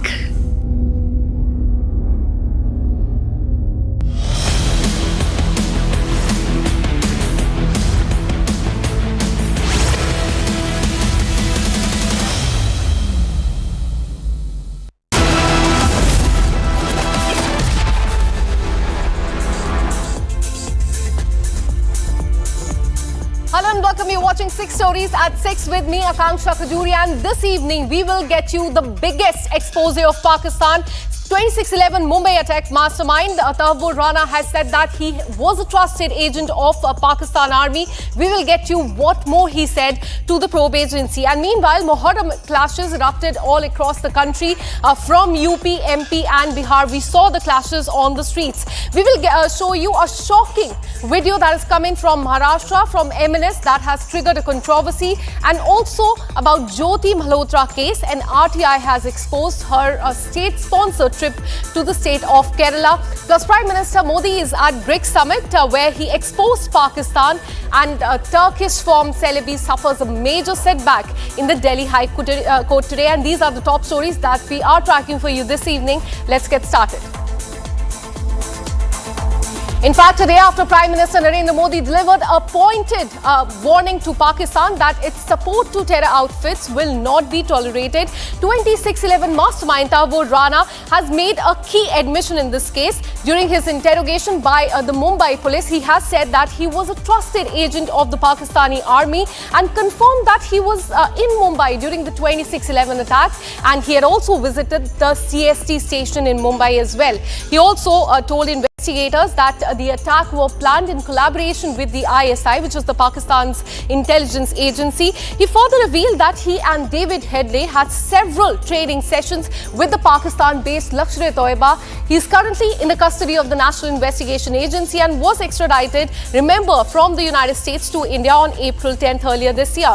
Now, the 64-year-old accused is facing the trial in the case related to the 2008 Mumbai attack that left 166 people dead. And now we are getting this big admission that is coming from him. Let me go across to Major General KK Sinha, who is live with us on this broadcast. Thank you so much for speaking to Republic TV. So how do you see this big admission that is coming from Albert Ojwang? He said that he worked on the behest of the Pakistan Army. He was in touch with the ISI as well. Your first reaction?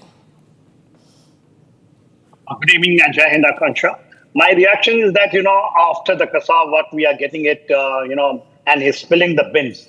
What exactly we knew about it? He's only authenticating it, what exactly we have been saying, for many years after 26/11 and 2008. We all know that he is an army captain who has served in the Pakistan Army. He is the friend of, childhood friend of David Colney Hadley. And also, the people do not know, they were the cadets together, along with the present the field marshal, so-called field marshal, in the same military academy. They were together. Even he is the friend of theirs. It is not coming up. He has not revealed it.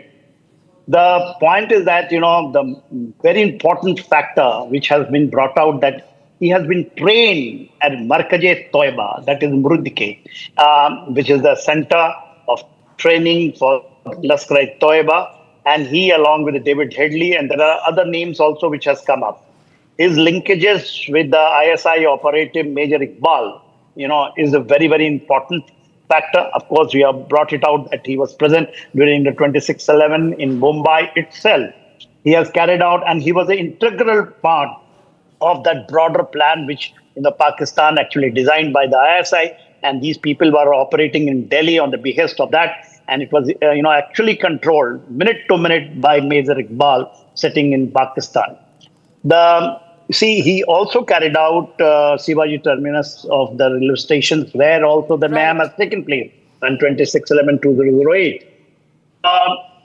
These confessions, which is a part of a bigger plan, we were able to put, and especially after the Operation Sindhu, where we have got the live, this thing, which happened from Murudke, where when we hit the, in their funeral prayer, you have seen, how these terrorists were lined up in the front line, and the military, Pakistan military in the second line. That is the evidence. This is not only absolutely photo a big admission that is coming from the 2611 mastermind, and this will definitely help in the investigation as well. Thank you so much, KK Sinha, for speaking to Republic TV. Now let me go across to our reporter on ground who's been tracking the details of the investigation. Soumya, I would like to come to you because now Tahir Rana is in the custody of the National Investigation Agency, but he was probed by the Mumbai police.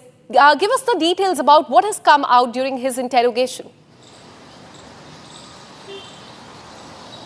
Well, yes, Akanksha, sources within the Mumbai Police Crime Branch have confirmed shocking revelations that were made by Tahir Rana during the interrogation that was undertaken by Mumbai Police here. So, right from Tahir Rana confirming that he was present in Mumbai at the time of the attack, to the point that he helped his friend David Coleman Headley, who happens to be the mastermind of the attack, in identifying the major locations, one being Chhatrapati Shivaji Terminus.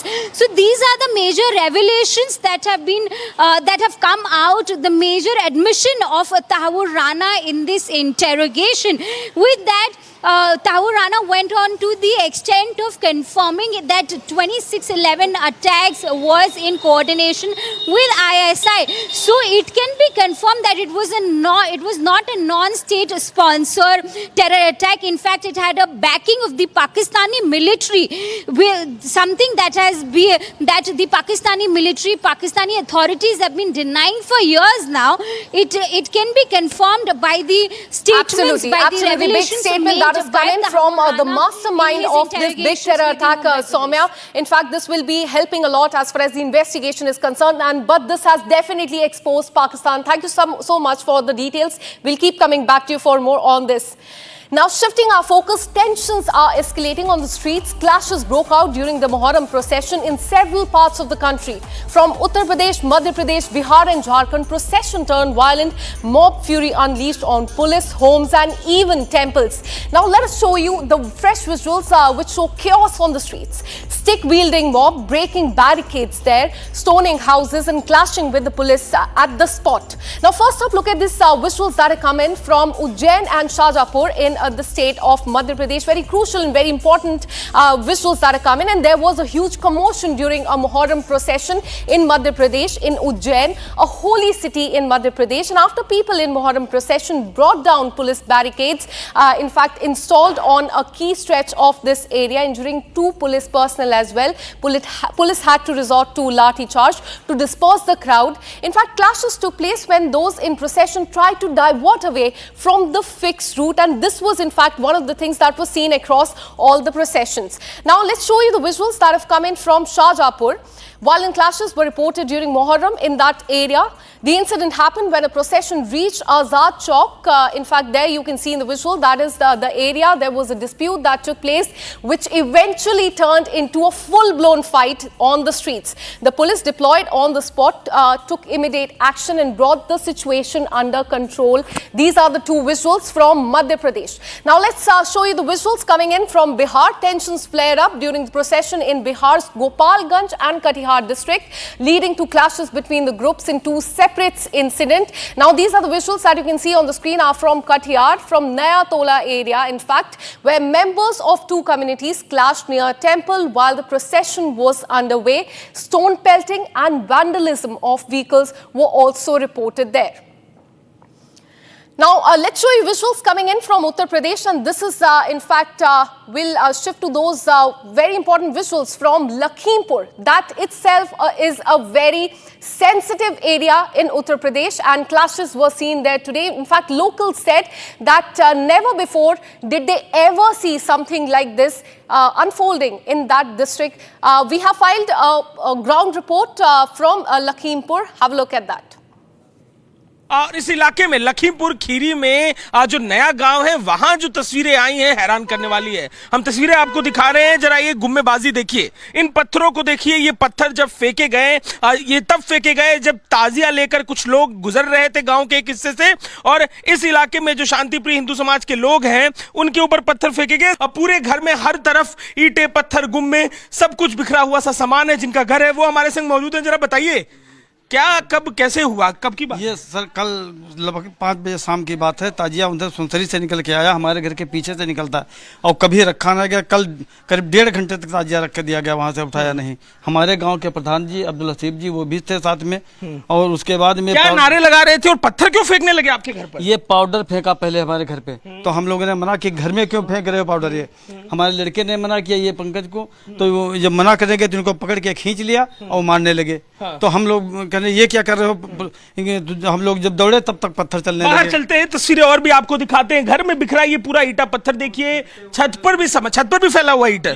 आइए छत पर चलते हैं, आपको हम तस्वीरें दिखाते हैं किस तरीके से छत पर सारा सामान बिखराया गया है। छत के ऊपर चल के देखने को हमें जो घर के मालिक है वो कह रहे हैं, और देखिए यहाँ पर कितने ईंटे पत्थर पड़े हैं, गुम्मे पड़े हैं, और ये बता रहे हैं, कहानी की बानगी बता रहे हैं कि किस अंदाज में डराने के लिए, धमकाने के लिए ये सब कुछ किया गया। यहाँ पर जो घर का सामान है वो भी टूटा हुआ दिखाई दे रहा है, घर के सामान को भी देखिए तोड़ दिया गया है।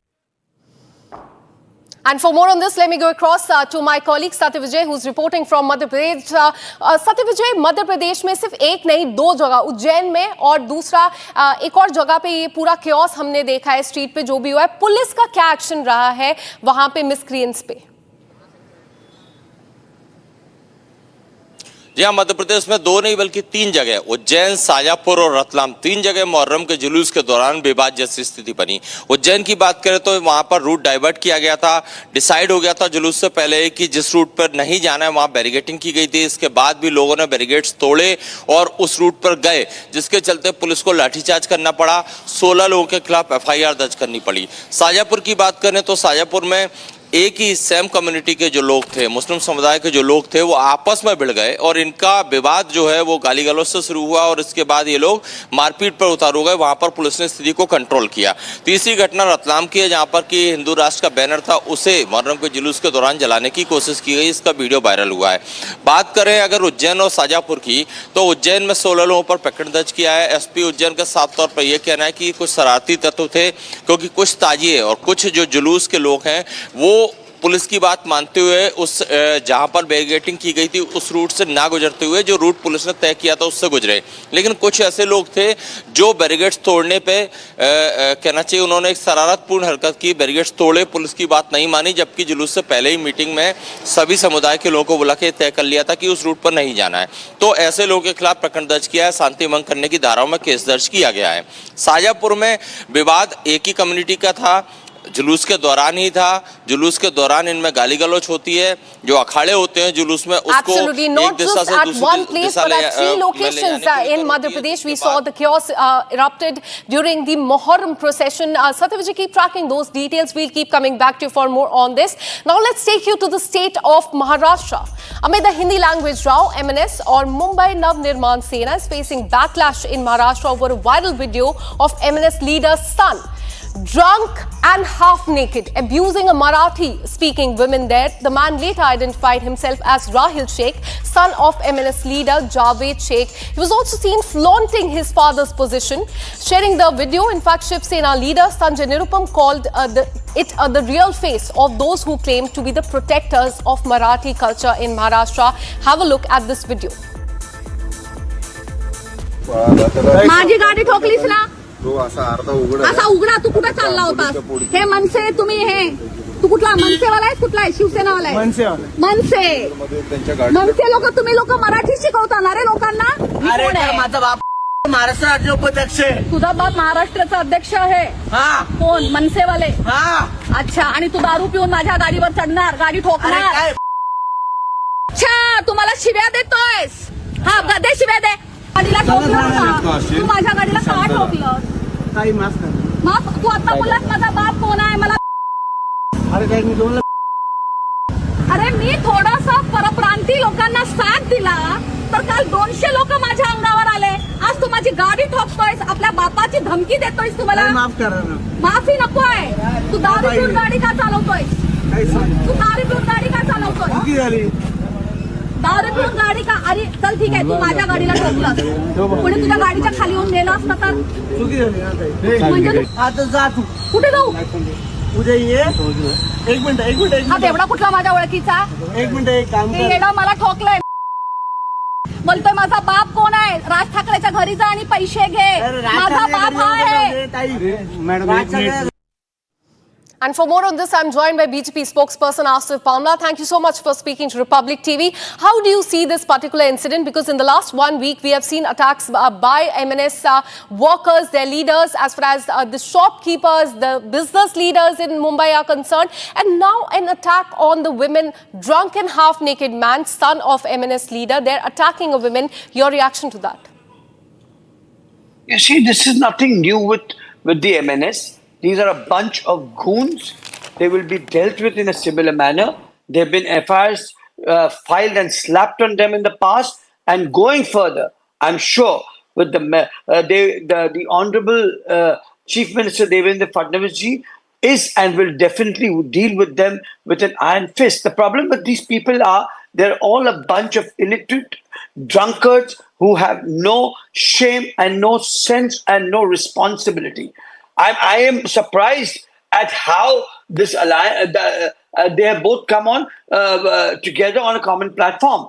Whatever little the Shiv Sena, Uddhav Thackeray had in them, which that they could exhibit, that also will be over with aligning with goons like MNS. This is not the way. Maharashtra has been is a state which has accepted all languages. We respect Marathi language. We all speak fluent Marathi. We all Mumbaikars.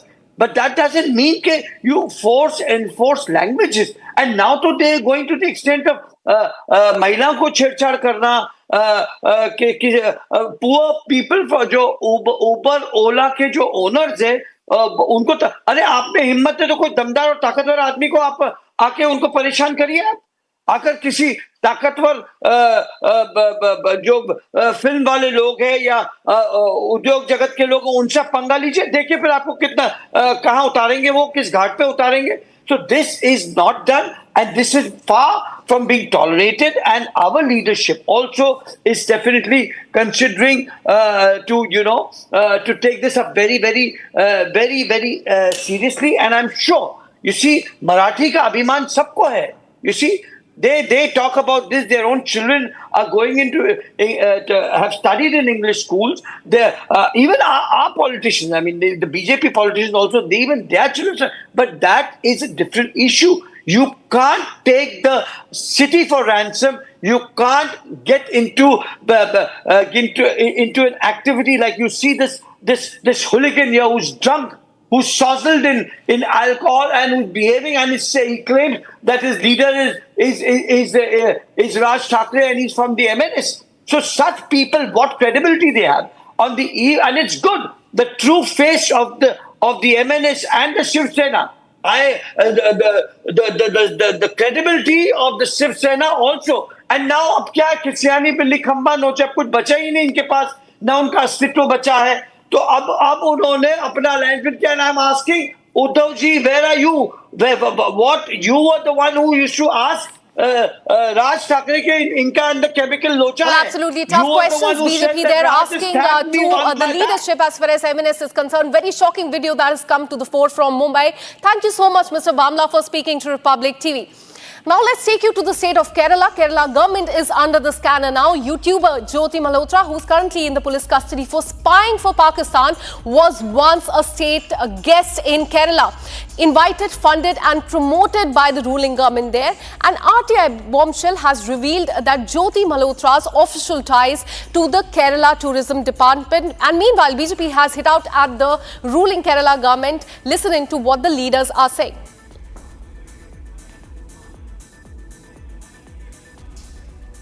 The Kerala government, the left government of Pinarayi Vijayan, was the one which sponsored, patronized and invited Pakistani spy YouTube content creator Jyoti Malhotra. It is now in black and white, and RTI reply has shown this.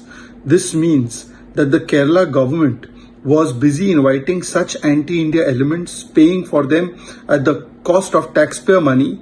And this is a department, a ministry headed by no less than the son-in-law of the Chief Minister of Kerala. That means the son-in-law of Chief Minister of Kerala does not mind platforming, giving accommodation, giving state guest relations and state guest services to Pakistani spies. But they have a problem with Bharat Mata. They don't mind eulogizing Hamas. They don't mind crying for Naxals. They don't mind giving namaz-e-janaza to terrorists. And they don't mind rolling out a red carpet for Pakistani spies. But they have problem with Bharat Mata. This shows the priorities of the Kerala government. They are hand in glove with elements that are anti-India. In fact, CPI has also responded to this, but as far as BJP is concerned, it continues to hit out at the ruling government there. Now, shifting our focus to the BRICS summit that is happening, that is currently underway. The terror attack in Pahalgam has found mention on the world stage as well. The BRICS summit in Brazil, Prime Minister Modi sent out a strong message to Pakistan on terrorism. Additionally, India is also all set to sign a counter-terrorism agreement with Brazil. Here's more. Kashmir's agony found a global platform at the BRICS summit in Brazil. The deadly terror attack in Pahalgam, which took several lives, was condemned by the BRICS nations. Prime Minister Modi delivered a pointed message to Pakistan that support to terror outfits won't be tolerated. Look at the para, it's 34, it's very clear. One is there is unanimous condemnation of all the leaders. I think you need to know that. And it also says that condemnation in all its manifestations, and including those who abet, who finance, and either openly, covertly or overtly, in both ways, it has been condemned. There is also reference to the cross-border movement of terrorists. It's also coming out very clearly. And the listing of terrorist groups. Then there is also a strong support for comprehensive convention on against international terrorism, which was India's formulation, India's initiative in the UN for a long time, as you know that. So the message is very clear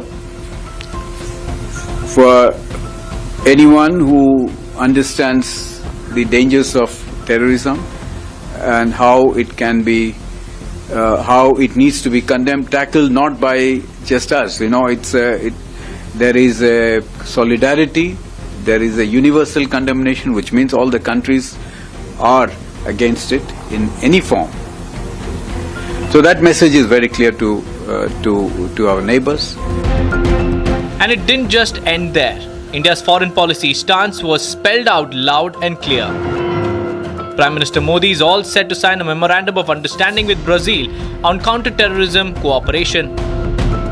After the talks, we are hoping to sign 4 agreements or /MOUs between the two countries, namely on renewable energy, counter-terrorism, agricultural research cooperation between ICAR, which is Indian Council for Agricultural Research, and EMBRAPA of Brazil, and also exchange and mutual protection of confidential information. These agreements have been finalized. As global leaders huddled to discuss future roadmaps, India chose to talk tough on terror and made sure that the world listened. Now shifting our focus in a big blow to Turkish firm Celebi, the Delhi High Court today upheld the decision of the central government and rejected its plea against revocation of its security clearance by the Ministry of Civil Aviation. Now remember, the government on May 15th had revoked its security clearance days after the Turkey supported Pakistan during Operation Sindoor and condemned India's strike on the terror camps in the neighbouring country. The firm then moved the Delhi High Court, but in a setback now, their plea has been rejected. in view of the national interest is what has been said by the judge. Now, Celebi operated in the Indian aviation sector from the last 15 years and employed over 10,000 people. It offered its service at the 9 airports. But now a big blow to Celebi there. Their plea has been rejected by the Delhi High Court. And that's all we could pack for you in this bulletin of 6 at 6. We'll be back tomorrow with more such stories. Until then, keep watching Republic TV.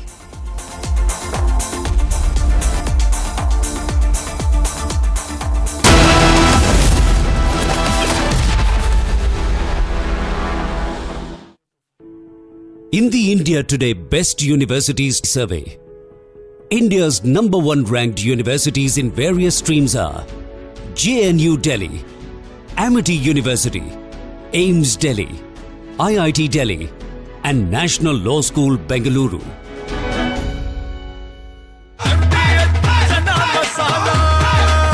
अब छोलिया हो या लोबिया, सफेद चने या काले चने, सब कुछ मजेदार बने। इसको घर पे लगाओगे तो शादी का तो पता नहीं, पर घर पक्का नहीं टूटेगा। रुंगटा नहीं तो घर स्ट्रॉन्ग नहीं। रुंगटा स्टील TMT बार एकदम सॉलिड। पहाड़ों में एक हाइकिंग स्टिक भी बन सकती है। MDH की हल्दी मिर्ची धनिया करे कमाल, ये रंग दे, ये खुशबू दे, ये तीखा, ये कम पड़े, क्या निराला MDH मसाला।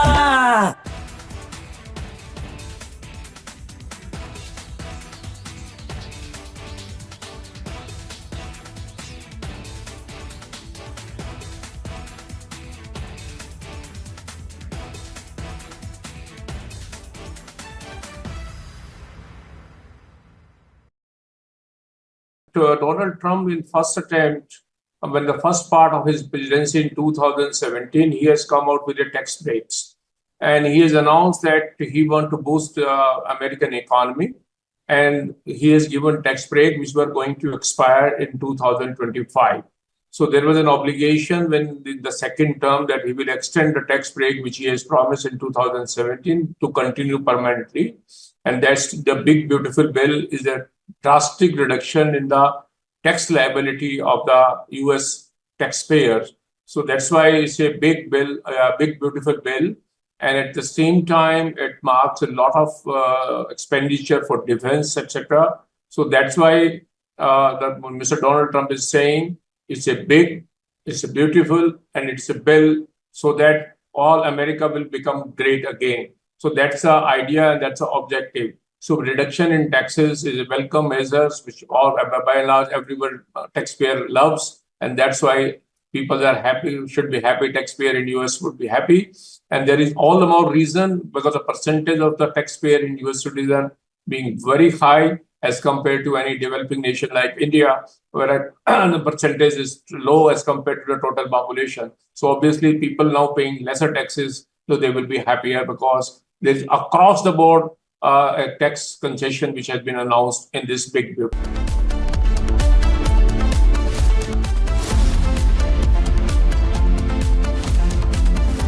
दादी के हाथों का जादू और खुशबू से महकता घर, माँ की मुस्कुराहट और खाने की सुगंध। MDH गरम मसाला, क्योंकि हर रिश्ता है स्वाद से जुड़ा। केसरिया से मन जोगी हुआ रे, दिल झूमे देखो मतवारा हुआ रे। केसरिया से मन जोगी हुआ। हर पल मनाओ केसरी त्योहार। विमल, बोलो जुबान केसरी। आधे बाउल दही में 4 चम्मच MDH चटनी पुदीना मसाला डाला, स्टर करो, पुदीना चटनी तैयार। MDH चटनी पुदीना मसाला।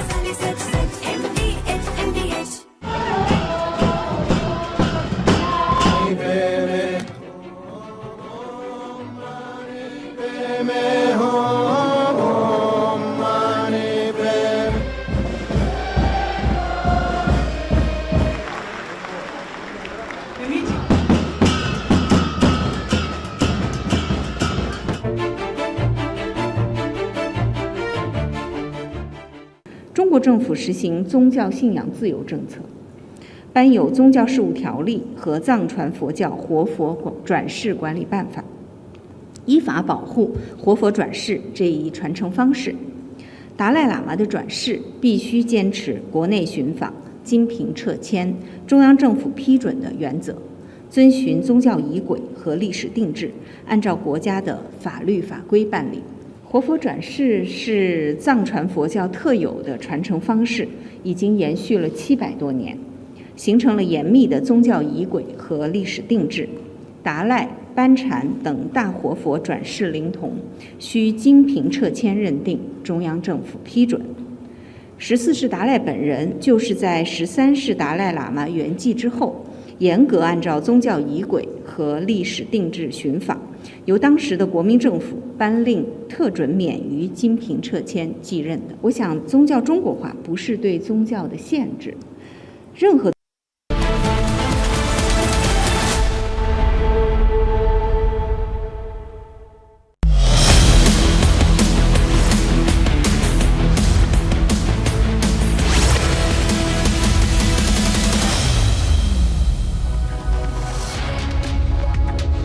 Hi there, welcome back as we build up to that super hot primetime debate on whether Bilawal Bhutto Zardari is playing to the international gallery or is it an indication of what's happening inside Pakistan with a possible coup building up.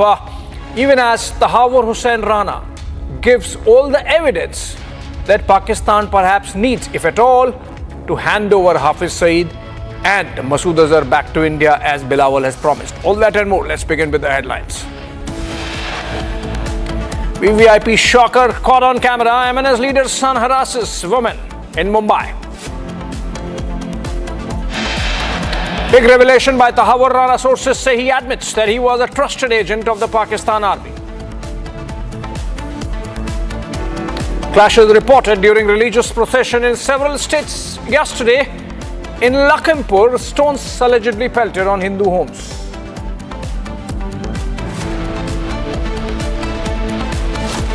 Delhi High Court dismisses the petition filed by Turkey-based ground handling company Celebi Aviation challenging the revocation of its security clearance.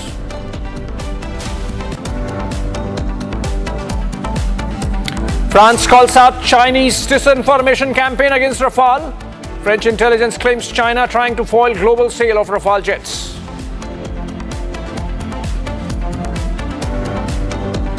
China upping the ante on Tibetan Buddhists worldwide, says reincarnation of Dalai Lama inherently an internal affair.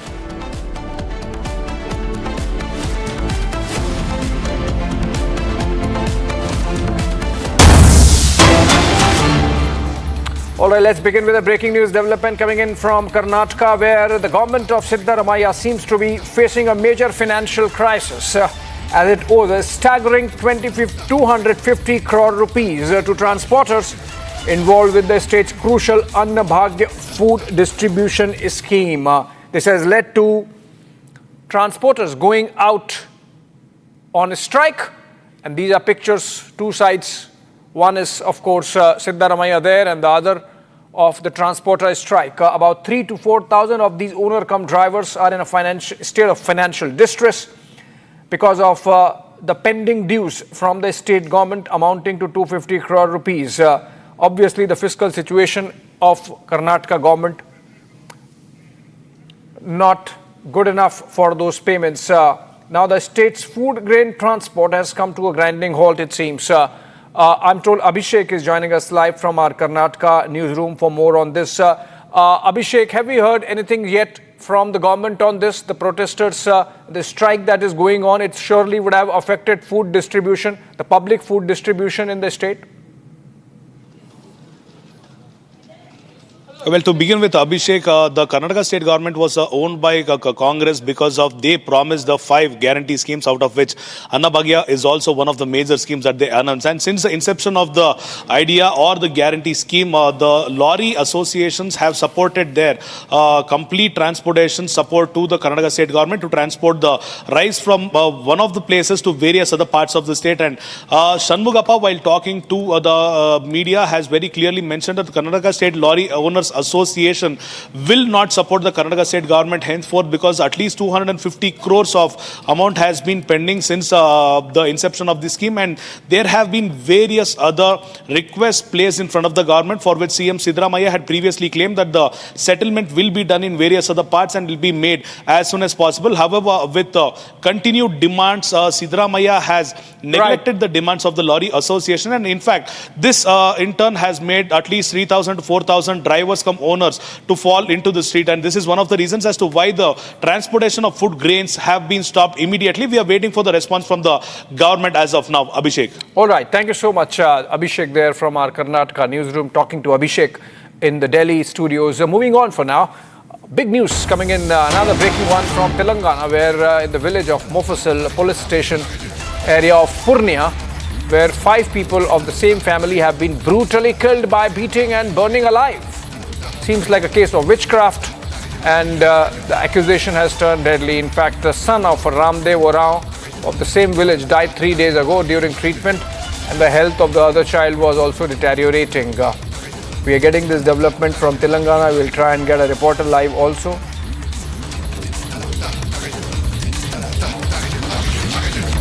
Five of the same family killed on accusations of witchcraft.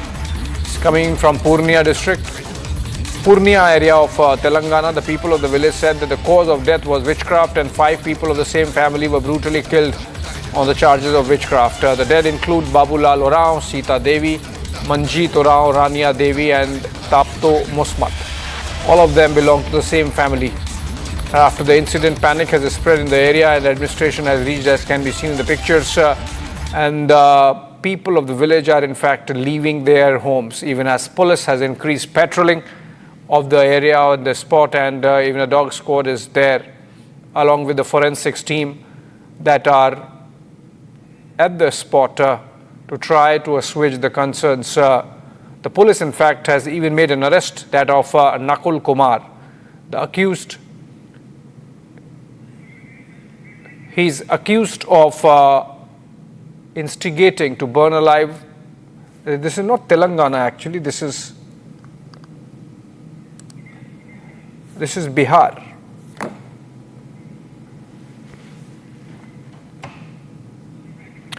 Lalit, the only heir of the deceased, has said that the whole family was beaten and burnt alive and accused of being witches, and he also said that somehow he escaped from there, saving his life. Lalit has said that everyone was burnt down and thrown in a water body nearby.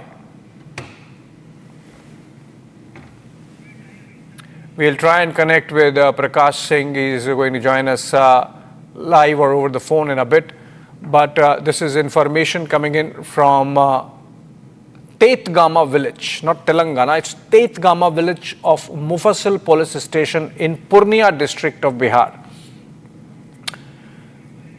That's where the information is coming from. A family burnt alive on fears of witchcraft or accusations of witchcraft, and those who burned them, all of that. One, Nakul Kumar, has been arrested, even as other villagers are scared, so scared that they have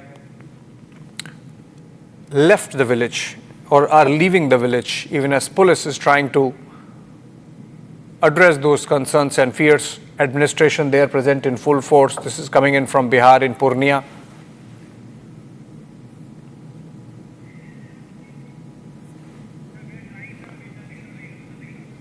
I think we'll get Prakash Singh in a bit. These are pictures coming in from Purnia in Bihar, where in a village called Tetgama, a case of witchcraft has come out, where villagers collectively perhaps incited a family, and 5 of the family have lost their lives.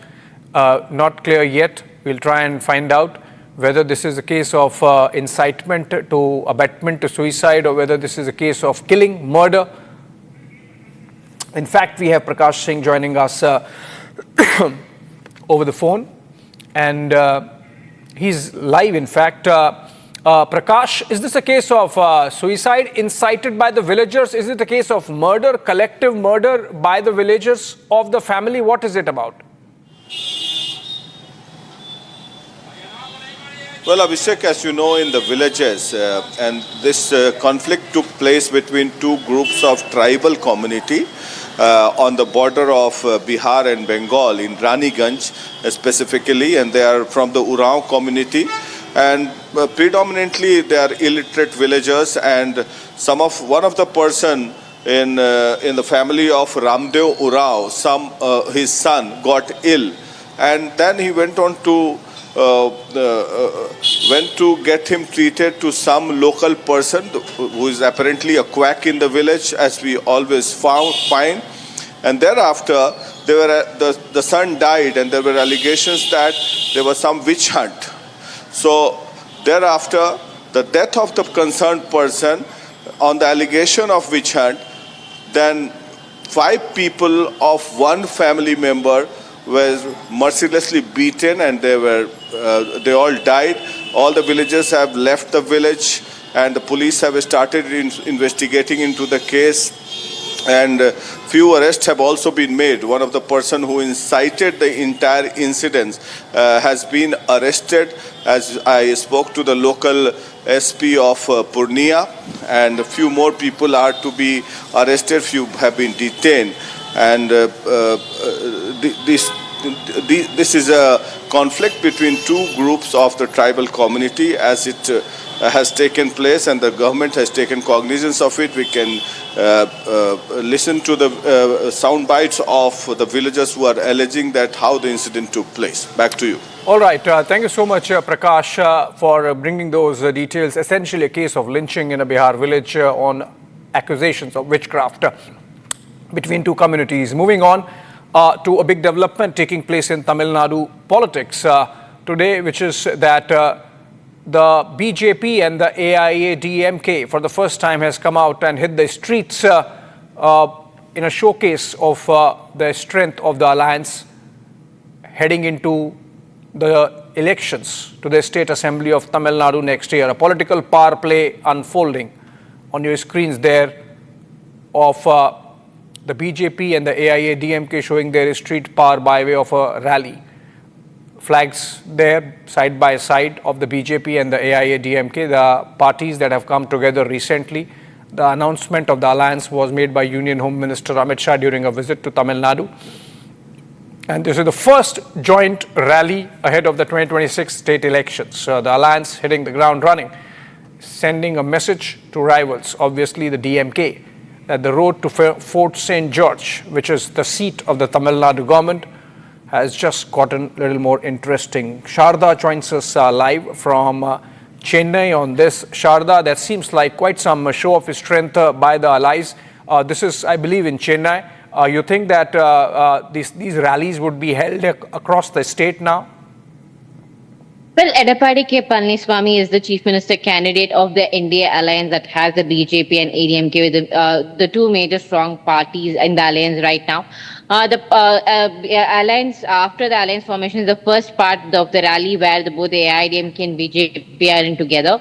So we can see that the AIADMK with BJP is put on a strong front, and is the first rally took place today in Coimbatore, Metropolitan District, and over the next 45 days, the India alliance will be going on for their walkable rally throughout this entire state of Tamil Nadu. It is also said that there are 3 top campaigns that the AIADMK will be following, with Edappadi Palaniswamy taking up the notch higher by going road by road, house by house, by competing with the DMK, which also has a door-to-door campaign running around the state at the moment. With just 10 months left for the elections, both AIADMK, DMK, along with the other regional parties, are now forming their coalitions and their alliances, whether if it will be pre-poll or post-poll, the talks are underway.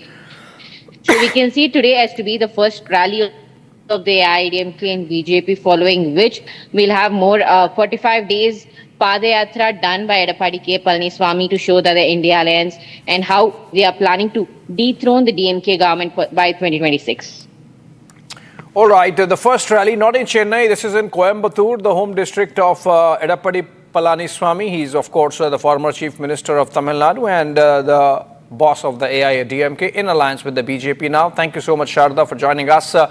Moving on to a big breaking that came in on 26/11 investigation and the terror plot.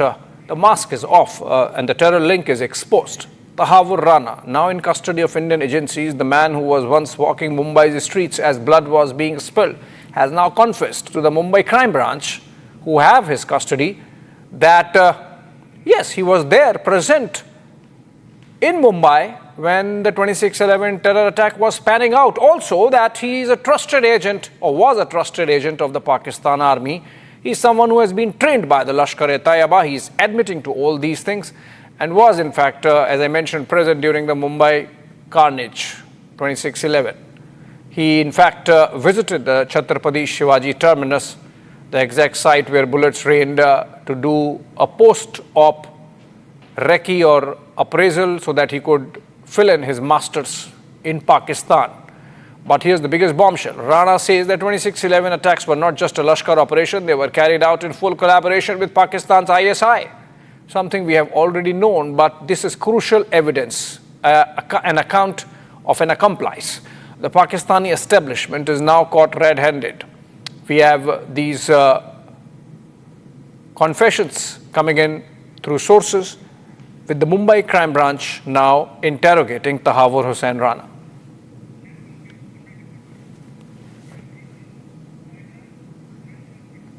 All right, move on for now.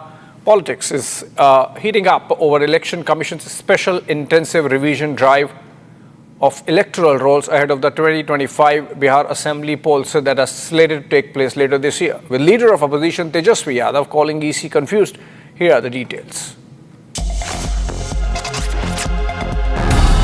The politics is heating up over Election Commission's special intensive revision of the electoral rolls ahead of the 2025 Bihar Assembly elections.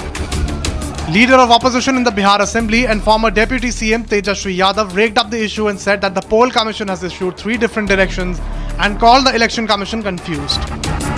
परसों हम लोग जो है 5 जुलाई को election commission गए थे, वहाँ अपनी बात को हम लोगों ने रखा। चिंता इस बात की है कि कोई सवाल का कॉन्क्रीट जो जवाब आना चाहिए, स्पष्टीकरण जो आना चाहिए, क्लैरिटी जो होना चाहिए, वो हम लोगों को अब तक नहीं मिला है। हालांकि आप सब लोग जानते हैं कि पटना का जो इलेक्शन कमीशन है बिहार का, वो निर्णय लेने योग्य नहीं है, उनको अधिकार नहीं है। वो केवल जो है पोस्ट ऑफिस जैसा काम करते हैं। चुनाव आयोग एक दिन में 3 अलग अलग दिशा निर्देश जारी करता है, यानी चुनाव आयोग खुद ही कंफ्यूज है।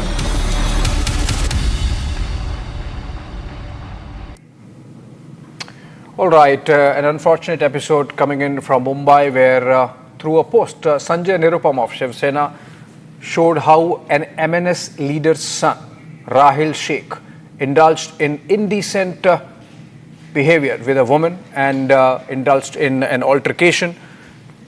You see in the pictures, he's not wearing anything on, he's topless effectively, and he's misbehaving with a woman. And amid the backdrop of the Marathi-Hindi debate, Sanjay Nirupam of the Shiv Sena slamming MNS for harboring these kind of elements. Rahil Sheikh happens to be the son of an MNS leader called Javed Sheikh. And we have in fact a soundbite of Sanjay Nirupam. Let's listen to him.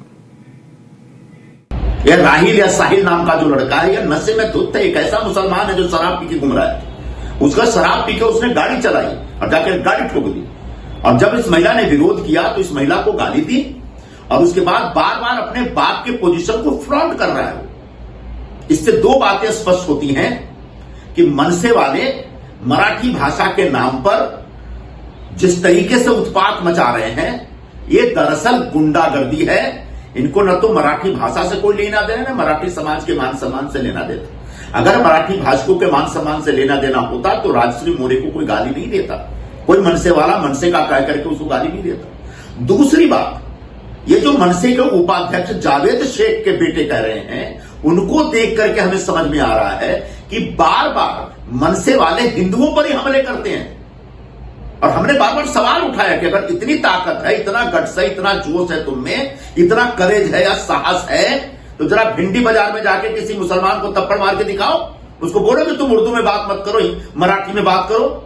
अब समझ में आ रहा है कि मनसे के जो मुस्लिम नेता हैं उनके दबाव में आकर के राज ठाकरे के गुंडे हिंदुओं के ऊपर सरेआम हमले कर रहे हैं। मैं सरकार से यह डिमांड करूंगा, मांग करूंगा कि ऐसे गुंडों के खिलाफ सख्त से सख्त कार्रवाई होनी चाहिए। माननीय मुख्यमंत्री जी ने घोषणा की है कि भाषा के नाम पे गुंडागर्दी कतई बर्दाश्त नहीं की जाएगी, लेकिन जिस तरीके से मुंबई की सड़कों पे, महाराष्ट्र की सड़कों पे मनसे की तरफ से मराठी भाषा के नाम पे गुंडागर्दी शुरू हुई है, इस गुंडागर्दी को तत्काल खत्म करना पड़ेगा, रोकना पड़ेगा और इसके लिए पुलिस को हाथ में डंडा लेकर के इन तमाम गुंडों के खिलाफ सख्त कार्रवाई करनी पड़ेगी। तब कहीं जाके हर वर्ग के लोगों में एक सुरक्षा का भाव पैदा हो पाएगा।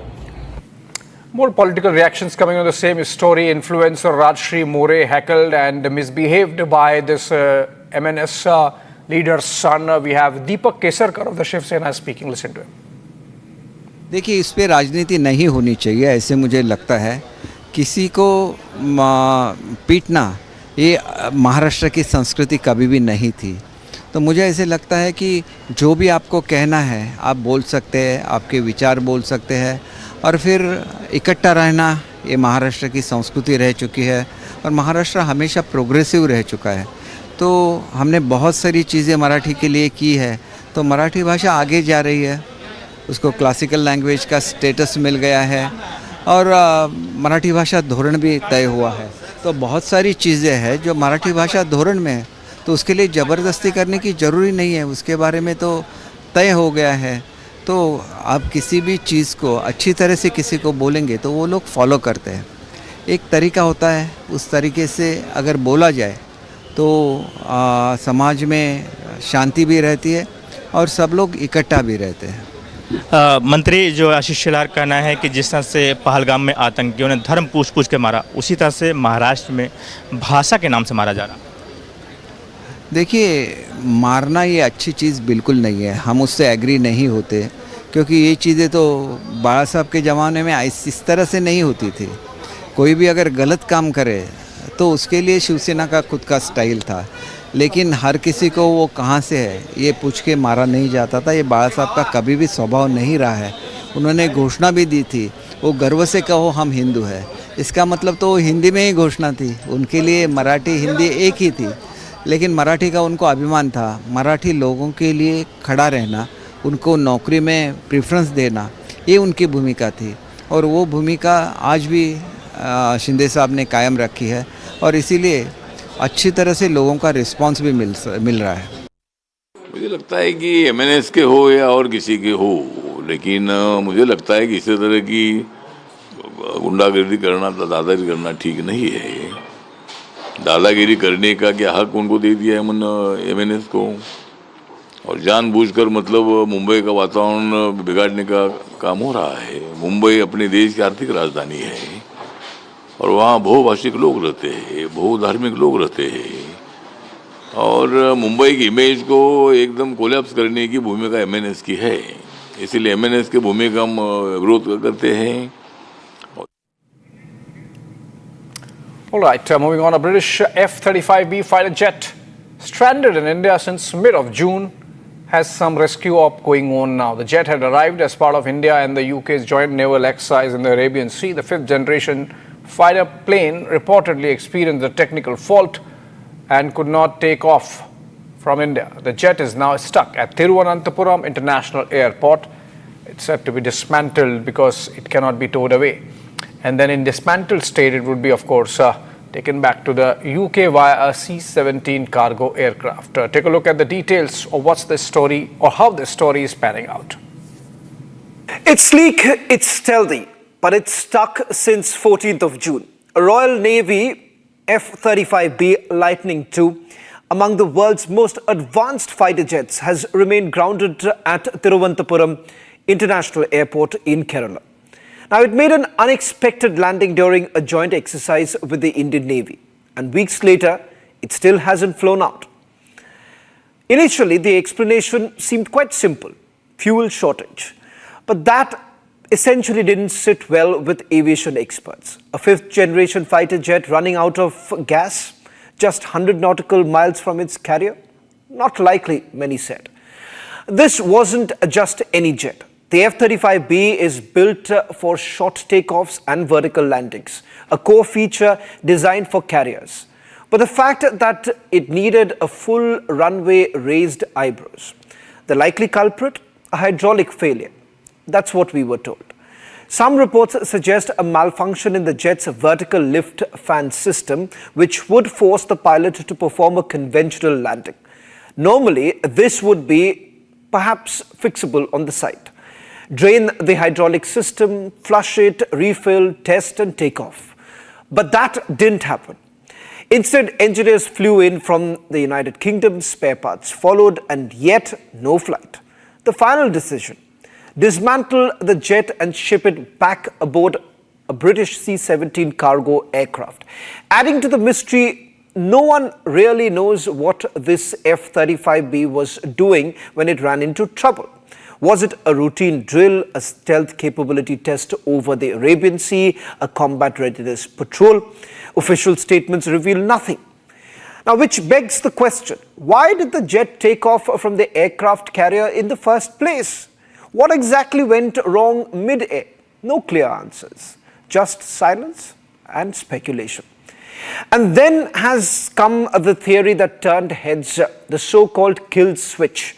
Some defense analysts claim the US retains the ultimate software control over the F-35B via encrypted mission systems and data architecture.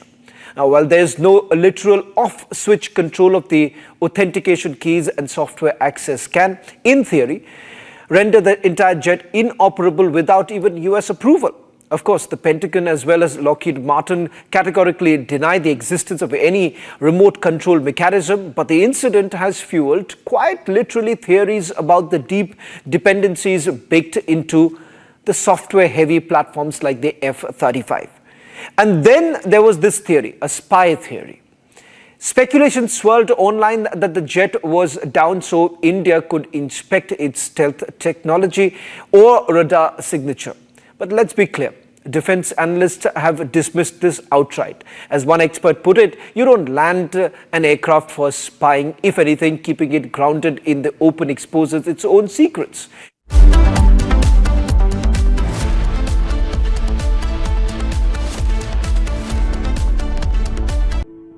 In the India Today Best Universities Survey, India's #1 ranked universities in various streams are JNU Delhi, Amity University, AIMS Delhi, IIT Delhi, and National Law School, Bengaluru. ये है secret recipe MDH का जीरा SIP जल जीरा मसाला। Sip sip जीरा sip MDH का जल जीरा सिप MDH का जल जीरा SIP.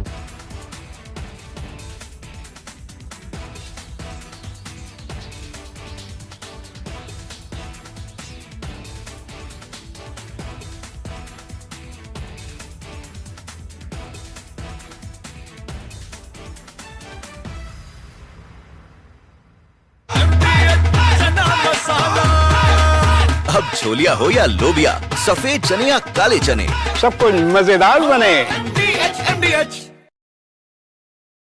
Donald Trump, in first attempt, when the first part of his presidency in 2017, he has come out with the tax breaks. And he has announced that he wants to boost the American economy. And he has given tax break, which were going to expire in 2025. So there was an obligation when the second term that he will extend the tax break, which he has promised in 2017, to continue permanently. And that's the big, beautiful bill, is a drastic reduction in the tax liability of the US taxpayers. So that's why it's a big bill, a big, beautiful bill.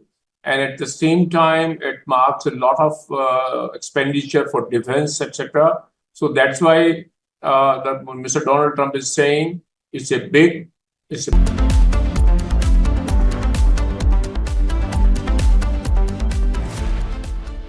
Hi, this is Chef Ranveer Brar. Guarantee you brilliance on behalf of IIHM. MDH की देगी मीरज देगी मिर्च का तड़का, अंग अंग फड़का। MDH की देगी मिर्च। केसरिया से मन जोगी हुआ रे, दिल झूमे देखो मतवारा हुआ रे। केसरिया से मन जोगी हुआ। हर पल मनाओ केसरी त्योहार। विमल, बोलो जुबान केसरी। MDH की हल्दी मिर्ची धनिया करे कमाल। ये रंग दे, ये खुशबू दे, ये तीखा, ये कम पड़े। क्या निराला MDH masala.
中国政府实行宗教信仰自由政策，颁有宗教事务条例和藏传佛教活佛转世管理办法，依法保护活佛转世这一传承方式。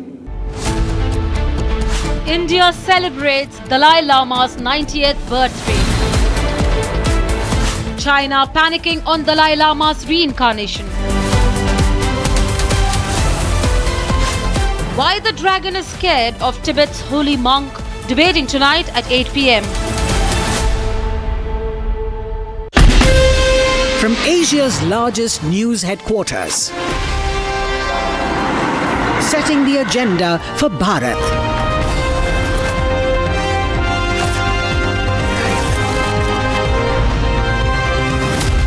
You're watching Republic.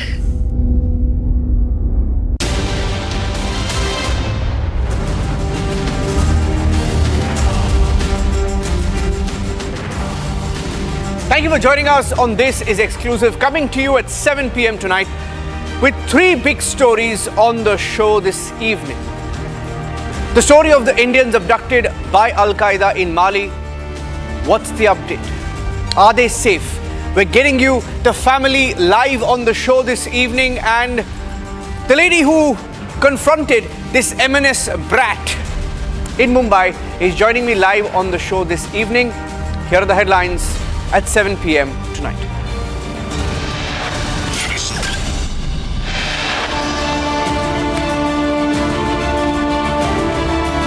He's the M&S brat caught on camera abusing a woman in Mumbai. The video goes viral.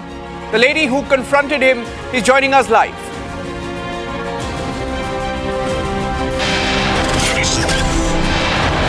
Major revelation by Tahabbur Rana. Sources say that he has admitted that he was a trusted agent of the Pakistani army sent to India to recce as part of the Lashkar plan to attack Mumbai during 26/11.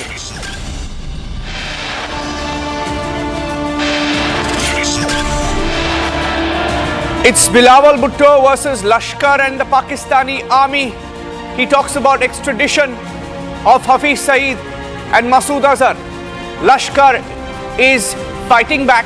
The Pakistan army is plotting a coup.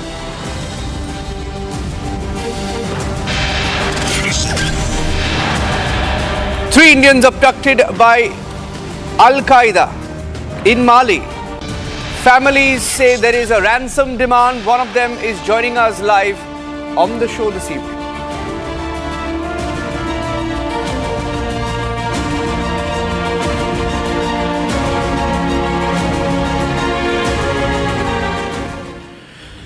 On top of 7 p.m., ladies and gentlemen, we're getting to you a story of fear and relentless hope that binds families together in the face of unimaginable adversity.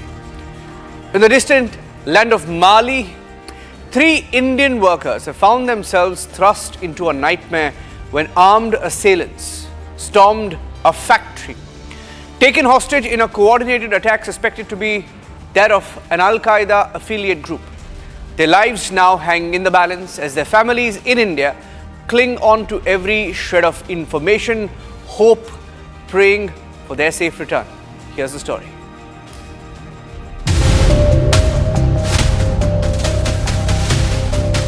On the 1st July, armed assailants stormed the diamond cement factory in Kayes, Mali, taking 3 Indian workers hostage in a coordinated attack.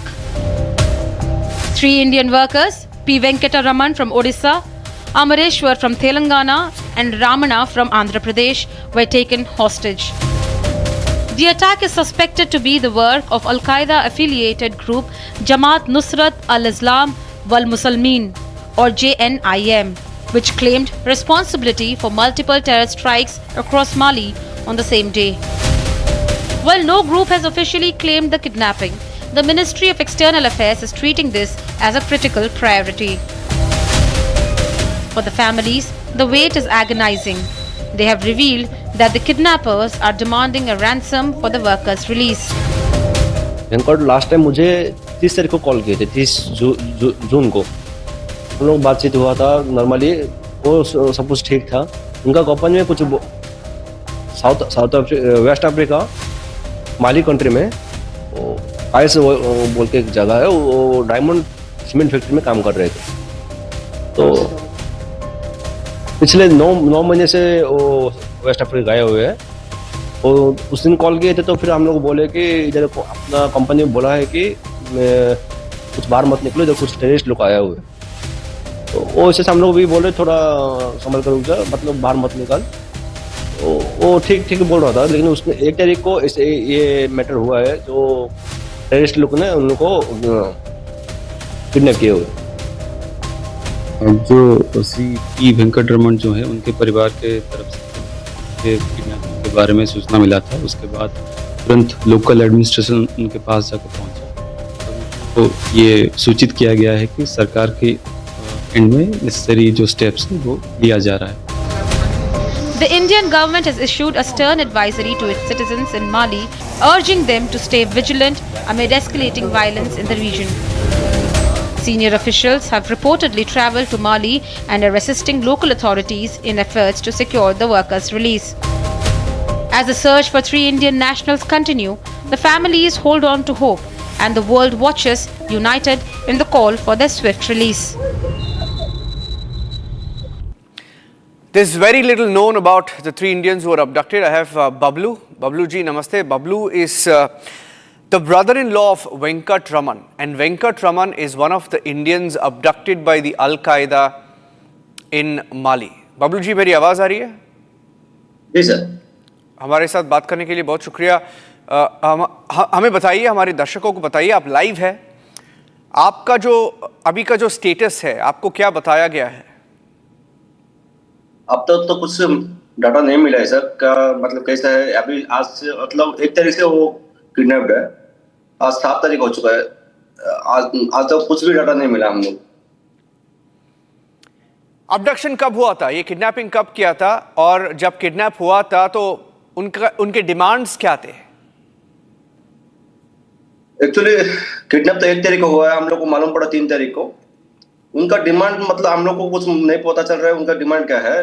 लेकिन जब last time बात किए थे blue star company को, वो लोग बोले थे कि वो कुछ ज्यादा पैसे का कुछ डिमांड कर रहे हैं, हम लोग नेगोशिएशन कर रहे हैं। हम लोग जल्दी से नेगोशिएशन करेंगे, 7-8 दिन में वो लोग रिटर्न आ जाएंगे, कोई दिक्कत नहीं है, टेंशन ज्यादा मत लो, ऐसे बोल रहे थे। ये जो रैंसम है, ये जो डिमांड कर रहे हैं, इसके बारे में क्या पता है आपको? कितना डिमांड कर रहे हैं, और ये जो नेगोशिएशन चल रहा है, इस नेगोशिएशन कौन कर रहा है? नेगोशिएशन उनका कंपनी कुछ कर रहा है बोल रहा था। कितना डिमांड कर रहा है वो कुछ उसके बारे में नहीं बता रहे थे। ओके। और ये जो कंपनी का ओनर है, मालिक है, ये जो माली में जो कंपनी था, ये कंपनी का मालिक हमें जो बताया गया है, ये इंडियन ओरिजिन एक आंध्रा या तेलंगाना से गया था वहाँ पे और वो कंपनी को सेटअप किया था। थोड़ा हमें वो उस कंपनी के बारे में बताइए थोड़ा। सर मुझे भी वही न्यूज की तरफ से मालूम पड़ा कि ये इंडिया का ग्रुप है, इंडियन प्रसाद इंडियन ग्रुप कुछ है बोल के मैं भी सुना हूँ। उस कंफर्म नहीं है, उसके कंपनी ओनर कौन है क्या है। और क्या आप ये हमारे भारत सरकार के साथ आप बातचीत कर रहे हैं? आपको क्या रिस्पांस मिली है MEA से और भारत सरकार से? सर अभी तक सेंट्रल गवर्नमेंट से कुछ भी हम लोग को इन्फॉर्मेशन नहीं मिला है। जो मिला मतलब कॉन्टेक्ट किया हूँ मैं हम लोग को अपना कलेक्टर साहब से, और आज वीडियो आए थे, वीडियो मैम आए थे, उनसे बात किया हुआ बस नहीं। अभी तक कुछ भी नहीं आया है आपको? कुछ भी इन्फॉर्मेशन नहीं, कुछ भी कोई कॉल नहीं, कोई मैसेज नहीं, कुछ नहीं सर। MEA से कुछ मैसेज नहीं आया है आपको अभी तक?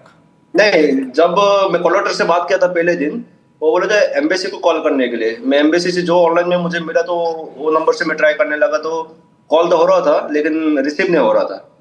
तो उसको जो ईमेल आईडी मुझे मिला वो ईमेल आईडी से मैं मेल किया, उसका मेल का भी कोई रिप्लाई नहीं है अभी तक। ओके, ये बातचीत कब हुई थी? मेरा आखिरी सवाल आपसे है, बातचीत कब हुई थी वेंकट रमन से आखिरी बार? तो आखिरी बार बातचीत मेरे से नहीं, उनका दीदी से हुआ था, मतलब बहन से, छोटी बहन है उनसे। तो उनसे बहन जब बात हुआ था 30 तारीख को बात हुआ शाम को। वो सब कुछ अच्छा है बोल रहे थे, सब कुछ ठीक है, बस इतना ही बोल रहे थे कि मेरा कंपनी बाहर निकलने के मना किए थे क्योंकि अभी इधर आसपास कोई टेररिस्ट ग्रुप आया हुआ है और कंपनी बाहर निकलने का मना किया है, बस इतना ही बोल रहे थे। Okay, thank you Bablu ji हमारे साथ बातचीत करने के लिए। We hope that Venkat Raman is released by Al-Qaeda. He's in Mali.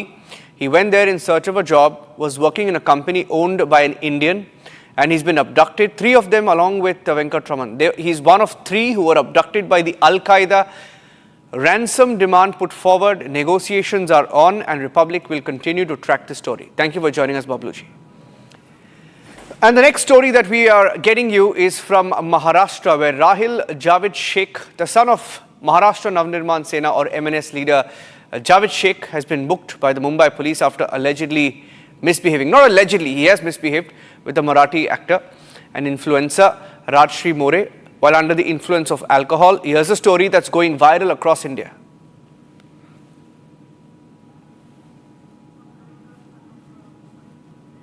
ते लोक तुम्ही लोक मराठी शिकवताना रे लोकांना?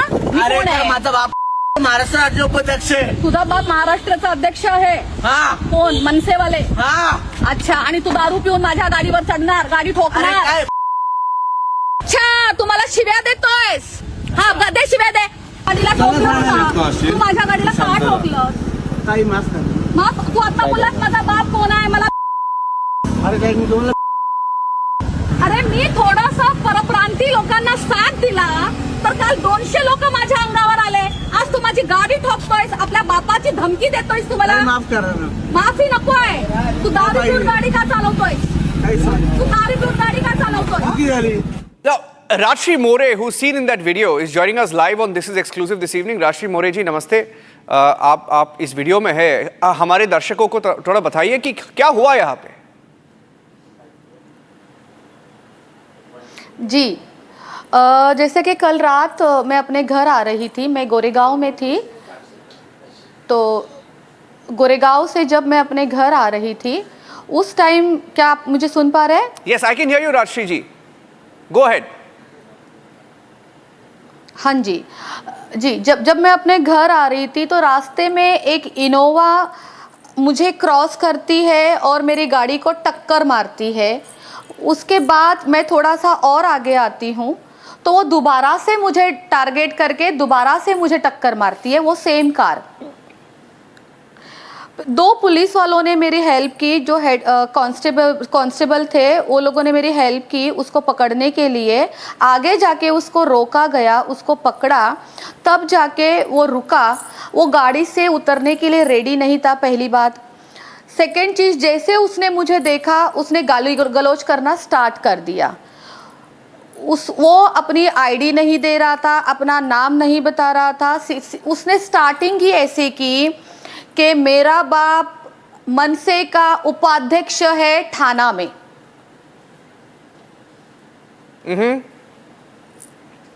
अच्छा ना, वो तो क्लियर है, वो बोल रहा है कि मेरे पता है मैं कौन हूँ, पता है मेरा बाप कौन है, और गाली गलौज का जो पोर्शन है वो वीडियो में बहुत क्लियर है। हमने तो उसका थोड़ा बीप कर दिया क्योंकि हम टीवी में नहीं दिखा सकते, लेकिन इतना गंदी बातें कर रहा है वो। Looks like he was completely drunk. Exactly वो ड्रंक और ड्राइव कर रहा था। उसके पास मुझे तो उस टाइम लाइसेंस नहीं मिला। जब हमने उसको चेक किया, पुलिस वालों ने उसको चेक किया, तो उसके पास 2 आईडी कार्ड मिली। उसमें से एक लाइसेंस था, सॉरी, जिसके ऊपर लिखा था नवनिर्माण समथिंग, जो इनकी पार्टी का नाम होता है, वो लिखा था, और एक आईडी उसकी आधार कार्ड था। देन मैंने वीडियो में आपको पूरी चीज़ें नहीं डाली है, जितनी ज़्यादा और गंदगी हुई है वो मैंने अभी तक वीडियो वायरल नहीं किए हैं। मेरे पास और भी वीडियो है जिसके अंदर वो सरासर बोला जा रहा है कि तुझे मैं देख लूँगा, मैं भी यहीं पे हूँ, तू भी यहीं पे है, मैं तुझे छोड़ूंगा नहीं, तू है कौन, तू राजश्री मोरे, तुझे जानता कौन है तू। हाँ, उसमें तो मैंने ये डाला ही है कि तू थाना में जाके देख मेरा बाप कौन है। एक काम कर, तू राज ठाकरे के घर जा और तेरी गाड़ी का जो नुकसान हुआ है वहाँ से तू अपनी भरपाई लेके आ, बस मेरा नाम बता दे। आफ्टर दैट बहुत वहाँ पे इतने लोग आ चुके थे, जो लोगों को ये लोग बोलते हैं ना नॉन मराठीज, उन्हीं लोगों ने कल रात को मेरी हेल्प की है, वही सपोर्ट में थे वहाँ पे। इसलिए मैं बोलती हूँ मराठी वर्सेस नॉन मराठी जो चल रहा है, जो मैंने मुद्दा उठाया था 2 दिन पहले, मेरे ऊपर इसी पॉलिटिकल पार्टी ने 200 लोग इकट्ठा करके मुझे टारगेट किया गया, मुझे धमकियां दी कि जो मैं व्यवसाय करती हूँ, मैं बिजनेस करती हूँ, ऑन रोड मेरे स्टूडियोज है, उन्होंने मुझे धमकियां दी कि तुम्हारा व्यवसाय हम ख़त्म कर देंगे, हम सब कुछ तोड़ देंगे। वो लोग मुझे धमकियां दे रहे थे ओशिवरा पुलिस स्टेशन में। मैं मुंबई पुलिस को सल्यूट करती हूँ, मुंबई पुलिस है इसलिए हम बचे हुए हैं। उस दिन पूरा टाइम मुंबई पुलिस ने मुझे पुलिस सिक्योरिटी दी, मेरे स्टूडियोज़ के, मेरे व्यवसाय को भी उन्होंने सिक्योरिटी दी और मुझे भी पर्सनली दी। और जो मामला था वो ओशिवरा पुलिस स्टेशन में सीनियर ने बहुत ही अच्छी तरीके से सुलझाया। उन लोगों का कहना ये था कि मैं उनको हाथ जोड़ के मराठी में माफ़ी मांगूं। मैंने कहा मैं मराठी में माफ़ी क्यों मांगूं, मैंने कुछ गलत बोला ही नहीं है। अगर मराठी वर्सेस नॉन मराठी चल रहा है तो ये टोटली गलत है। यहाँ पे मराठी वर्सेस नॉन मराठी नहीं चलना चाहिए, यहाँ पे मराठी वर्सेस हमारी इंसानियत चलनी चाहिए। मैंने कुछ गलत नहीं बोला है, इस वजह से मुझे दोबारा टारगेट किया है कल रात को। नहीं, ये इसके पास आप बोल रहे थे कि ये एमएनएस का कार्ड लेके आया था, महाराष्ट्र नवनिर्माण सेना, एमएनएस मनसा जो है पार्टी का कार्ड। हाँ, और पार्टी का कार्ड दिखाया आपको। और क्या ये गाड़ी में क्या कर रहा था बाय द वे, क्योंकि इसका शर्ट नहीं है मेरे पास, उसके फोटोज है। ये इसका शर्ट नहीं दिख रहा है, पता नहीं क्या कर रहा था गाड़ी में, लेकिन वो ये जो क्या हो रहा था मैंने उसको ये बात पूछी कि तू नंगा क्यों घूम रहा है। उसके गाड़ी में झांक के देखा, उसके गाड़ी में कपड़े नहीं थे, वो सिर्फ वो अधनंगी पैंट में ही था, जो वो भी पैंट भी आधे से ज़्यादा नीचे उतरी हुई थी।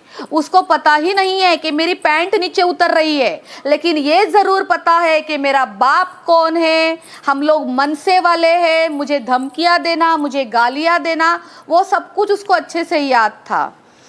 और जब उसने वो कार्ड दिखाया मनसे वाला, नवनिर्माण पार्टी वाला, तब हमें पता चला कि ये सही बोल रहा है। पहले मुझे लगा कि ये अभी कोई फेक रहा है। जब कार्ड देखा तब यकीन हो गया कि यस, ये टारगेट किया जा रहा है। आपको क्या लगता है कि अभी देखिए, अभी एक कमेंट आया है, एमएनएस मनसा जो पार्टी है, इसका पार्टी ने बताया है कि इसका बाप हाँ मनसे से है, लेकिन ये हमारा पार्टी का नहीं है। क्या पार्टी ऐसे बता सकते हैं कि ये बंदा हमारा नहीं है? तो अगर वो उनके पार्टी का नहीं है तो उसके पास वो कार्ड क्या कर रहा था? सही सवाल है। उसके फादर ने उसको कैसे अलाउड किया? आपको कुछ धमकी मिल रही है अभी? जब मेरे पास वीजा ही नहीं है तो उसको डिटेन किया है, उसको अरेस्ट जब नहीं किया है। मेरे पास वीजा ही नहीं है तो मैं आउट ऑफ इंडिया जा ही नहीं सकती। राइट तो उसी तरीके से अगर वो उनके पार्टी का नहीं है तो वो कार्ड उसके जेब में क्या कर रहा था? मतलब उनके लिए ये वो कार्ड ये इसलिए वो यूज किया जाता है लोगों को धमकाने के लिए, दिखाने के लिए। नहीं, ये भी रिपोर्ट आ रहा है कि इसको डिटेन कर दिया, डिटेन करके उसको छोड़ दिया गया। क्या आपको इस बारे में पता है कुछ? आपने कुछ देखा वहाँ पे? जी बिल्कुल नहीं, मुझे नहीं पता था। मैं मॉर्निंग 7:30 घर पे आई हूँ। उसके बाद मैं आफ्टरनून जब मैं सो के 2-3 घंटे के बाद उठी तब मुझे पता चला कि उसको छोड़ा गया है नोटिस देके। मैं आपको दिखाती हूँ, मेरे पास मेरी FIR है।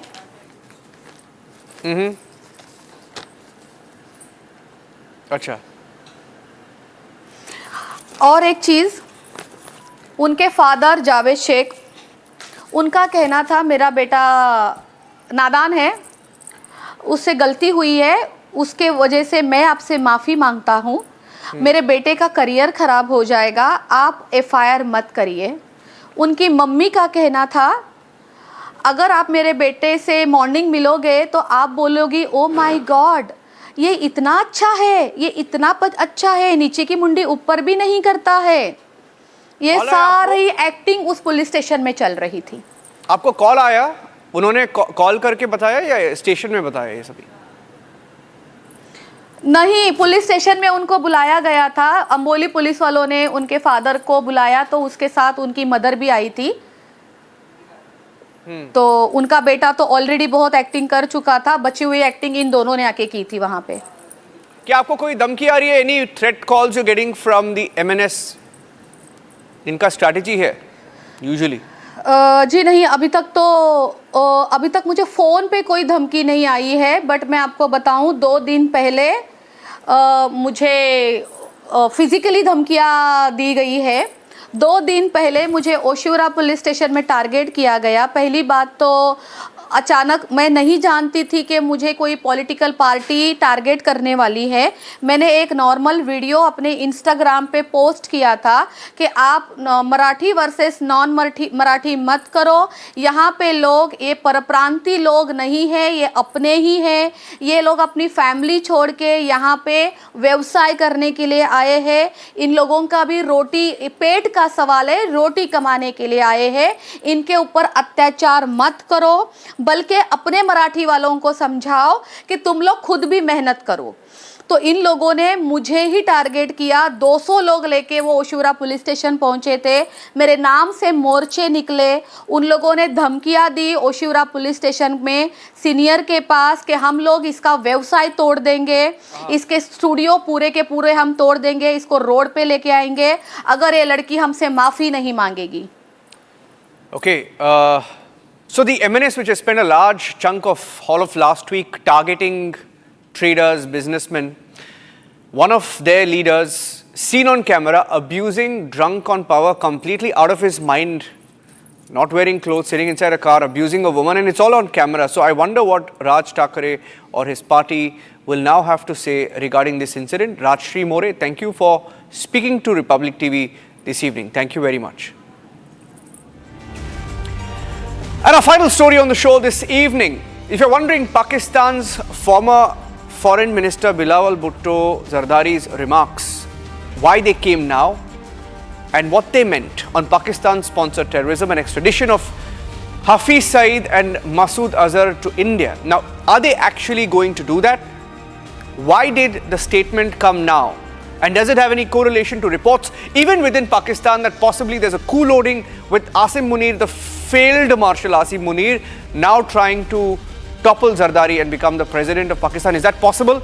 We have some breaking news updates. In fact, from Pakistan, we are picking up details that this is possibly a staged act by Pakistan, which is under non-stop pressure. And that's the final breaking news update. Let's go across straight to the breaking news.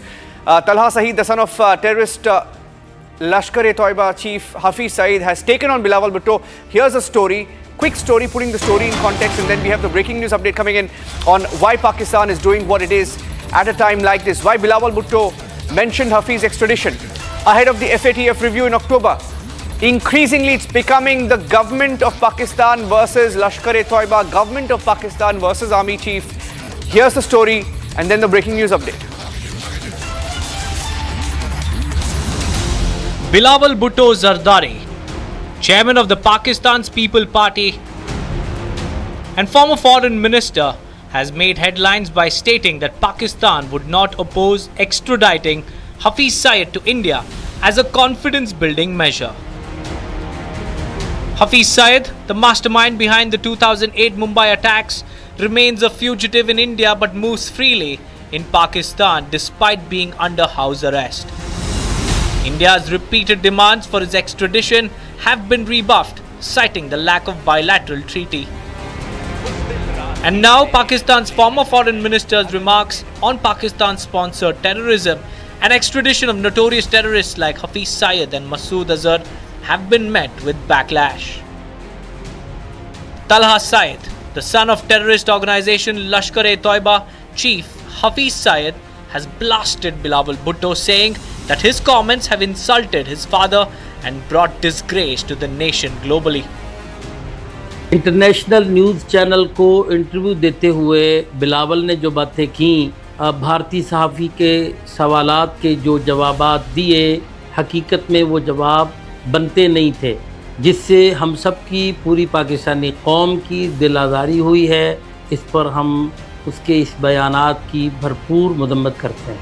मेरे वालिद मोहतरम हाफिज़ मोहम्मद सईद हफ़िज़हुल्लाह का किरदार पाकिस्तान की खिदमत, हिफाजत और दिफा के हवाले से हमेशा रहा है। उनका कोई अमल भी रियासत पाकिस्तान के बरअक्स नहीं रहा, इसलिए Imran Khan's Pakistan Tehreek-e-Insaf party has also criticized Bilawal Bhutto's remarks, calling him an immature political child. Bilawal Bhutto's statement comes at a time when India, post the Pahalgam terror attack and Operation Sindoor, has pushed for Pakistan to be put on the FATF grey list. The mounting pressure has sent politicians into a tizzy and hence the extradition claim. In the meantime, the outburst of the son of a notorious terrorist brought forth the deep-seated contradictions within Pakistan's approach to terrorism. The controversy surrounding Bilawal Bhutto's statement outlined the infected power dynamics in Pakistan, where the military and intelligence agencies wield huge influence over major decisions. And the breaking news update, ladies and gentlemen, before we let you go on this is exclusive. The FATF review coming up in October. India is preparing to expose Pakistan on the global scale. Bilawal Bhutto's statement is being viewed as Pakistan coming under pressure. We plan to expose the use of international funds. Pakistan has been getting billions, even as recent as post-Operation Sindoor. And they had recently been removed from the FATF grey list. And that is why, when they are removed from the grey list and you have comments like this, is Pakistan trying something very sinister this time? And does it have any link to reports of Asim Munir, the failed marshal, taking over as the president? Perhaps a coup loading, as even Pakistani media is reporting. That's it on this edition. On This is Exclusive. Thanks for watching.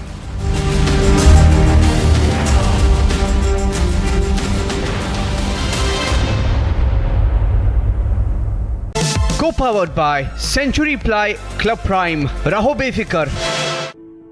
In the India Today Best Universities Survey, India's #1 ranked universities in various streams are JNU Delhi, Amity University, AIMS Delhi, IIT Delhi, and National Law School, Bengaluru.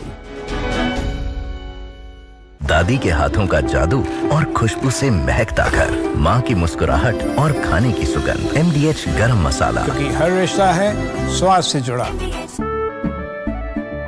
केसरिया से मन जोगी हुआ रे, दिल झूमे देखो मतवारा हुआ रे। केसरिया से मन जोगी हुआ। हर पल मनाओ केसरी त्योहार। विमल, बोलो जुबान Kesari.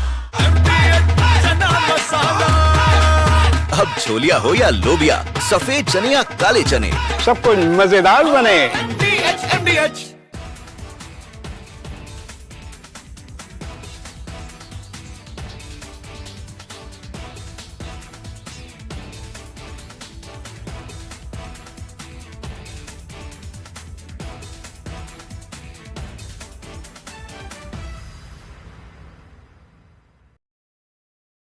Donald Trump in first attempt, when the first part of his presidency in 2017, he has come out with a tax breaks. And he has announced that he wants to boost American economy. And he has given tax break which were going to expire in 2025. So there was an obligation when the second term that he will extend the tax break which he has promised in 2017 to continue permanently. And that's the big beautiful bill is a drastic reduction in the tax liability of the US taxpayers. So that's why it's a big bill, a big beautiful bill. And at the same time, it marks a lot of expenditure for defense, etc. So that's why Mr. Donald Trump is saying it's a big, it's a beautiful, and it's a bill so that all America will become great again. So that's the idea and that's the objective. So reduction in taxes is a welcome measure, which all by and large everyone taxpayer loves, and that's why. India celebrates Dalai Lama's 90th birthday. China panicking on Dalai Lama's reincarnation. Why the dragon is scared of Tibet's holy monk? Debating tonight at 8 p.m. From Asia's largest news headquarters, setting the agenda for Bharat.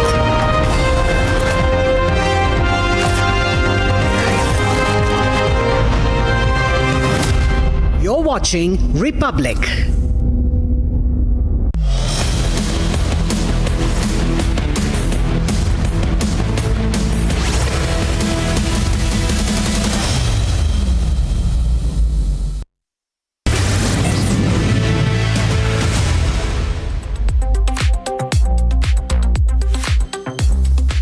Smartphones and your smart television, the trending stories are breaking the internet. Television lovers are in for a treat because the cult favorite Kyunki Saas Bhi Kabhi Bahu Thi is back on the screens, and so is Tulsi Virani, starring none other than Smriti Irani.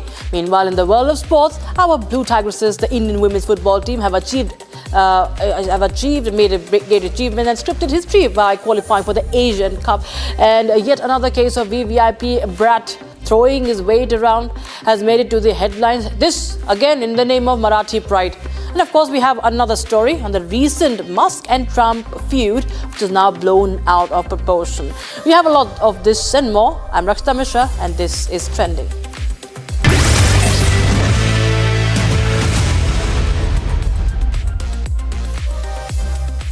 It is a comeback television lovers did not expect. We are talking about India's very own Tulsi, played by none other than Smriti Irani, coming back on the sets of the cult classic Kyunki Saas Bhi Kabhi Bahu Thi.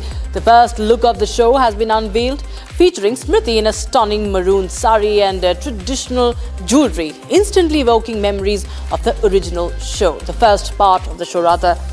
And as the show celebrates its 25th anniversary, Smriti Irani reflected on its enduring impact, describing it as a shared memory that transcends generations.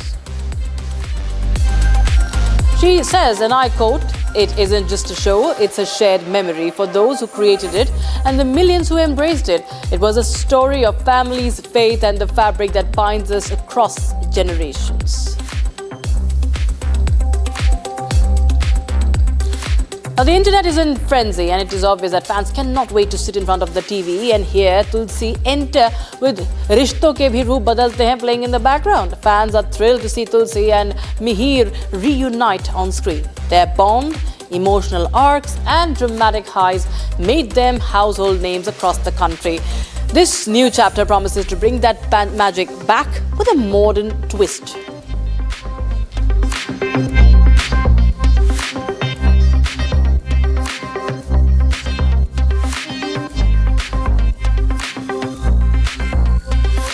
Shifting focus, a proud moment for Indian football as the Blue Tigresses scripted history on the pitch in a high-stakes clash against Thailand. India's women football team secured a thrilling 2-1 victory, booking their place in AFC Women's Asia Cup after more than 2 decades. And in fact, the star of the night was Sangeeta Biswar, and she netted twice, ensuring India's return to Asia's elite stage for the first time since 2003.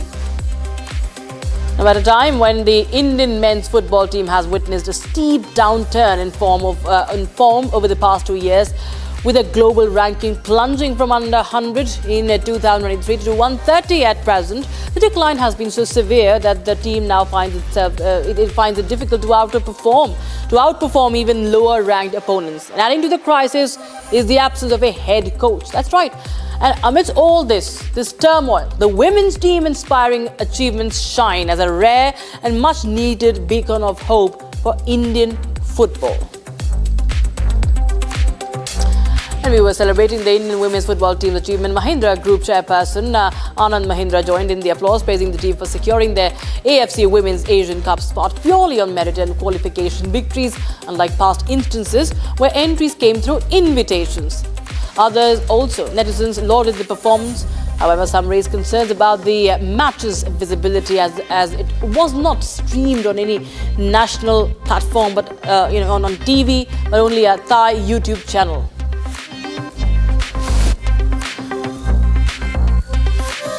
All right, viewers, now we shift our focus and we take a quick look at the trends that are running hot on social media today.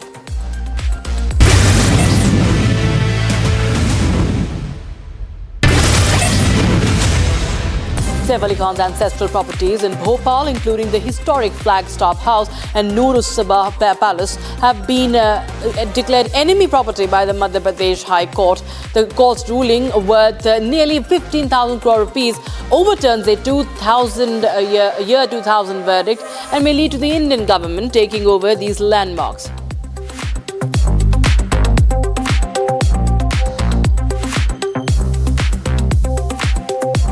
Dramatic time-lapse video shows how heavy rainfall turned a dry riverbed into surging rapids within 20 minutes, causing flash floods. The CCTV footage captures the rapid onset of the floods, which have been devastating. Within minutes, a road crossing the river is entirely submerged, with the water line rising significantly on both sides of the river bank and completely covering trees and bushes.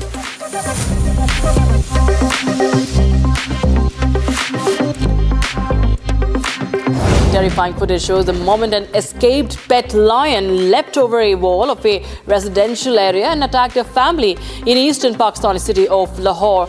Authorities have since arrested the lion's owner and the woman and her 5- and 7-year-old children who suffered injuries to their faces and arms. The wild animal has now been relocated to a wildlife park. The UAE has introduced a new nomination-based golden visa for Indians, offering lifetime residency for a one-time fee of 1 lakh, which is approximately 23.3 lakh rupees, without requiring any property or business investment.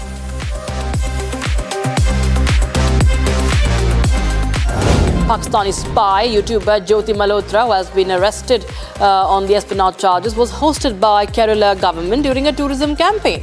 Her trip, along with 40 other influencers, was fully funded by the state. Political parties are now slamming the government for its lack of background checks. Noura Fatehi was spotted in tears at Mumbai airport, avoiding a paparazzi just a day after sharing a cryptic Instagram story. Fatehi was spotted in tears at Mumbai airport, trying to control her emotions while avoiding the paparazzi. Fans speculate a personal loss may be the reason.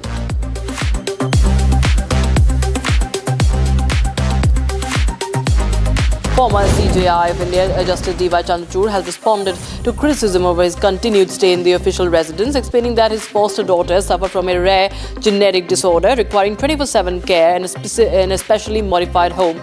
He said the family is ready to move once the allotted alternative is ready.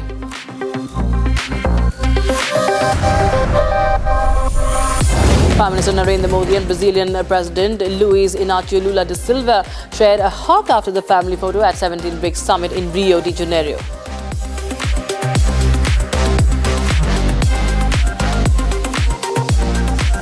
Indian Army's Major Rohit Bachwala delivered a baby on a footover bridge, at Jhansi railway station using just a pocket knife and cloth. Off duty and travelling home, he stepped in when a woman went into premature labour, showcasing true military valour and compassion.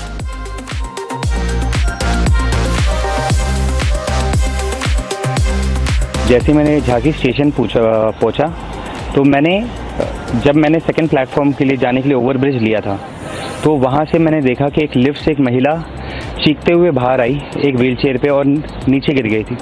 बिना कुछ सोचे समझे, बिना एक second waste करे, मैंने पहले उसके पास गया और ये देखने की कोशिश की कि उसका दर्द क्यों हो रहा है। फिर मुझे पता चला कि वो एक्टिव लेबर में थी। तो मैंने आसपास से कुछ हेल्प मांगने की कोशिश की थी, जिसमें मैं कुछ सामान कलेक्ट कर पाया, जैसे एक पॉकेट नाइफ होता है, कुछ क्लिप्स होते हैं और कुछ धोती, कुछ कपड़ा। और मैंने उसको जाके पहले पेशेंट को बताया कि आपको कोई भी चिंता होने की ज़रूरत नहीं है, क्योंकि मैं हूँ यहाँ पर और मैं आपको 100% यहाँ से बहुत सेफली लेके जाऊँगा। Parking just got a major upgrade thanks to Parky, the robot that's stealing the show online. It casually rolls in, lifts the cars like it's no big deal and parks them with zero fuss. Safe to say, the internet's obsessed over it.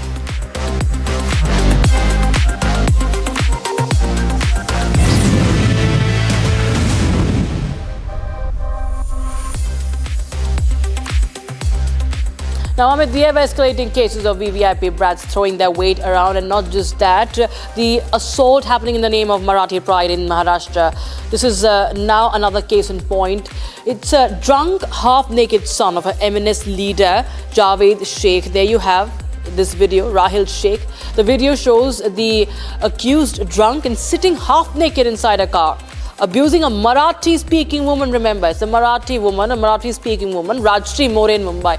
The man, later identified as Rahil Sheikh, son of MNS's State Vice President Javed Sheikh, is also seen flaunting his father's position. He offers money to the woman after he crashes her car.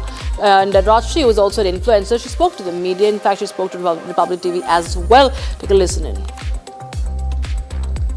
एक महाराष्ट्रियन लड़की होने के बावजूद जो हमारे मुंबई में हो रहा है, हमारी मुंबई हमारी माँ है, वो हमें ऐसे समेटती है। यहाँ भिन्न भिन्न जाति के लोग हैं, यहाँ मेहनत करने के लिए आते हैं।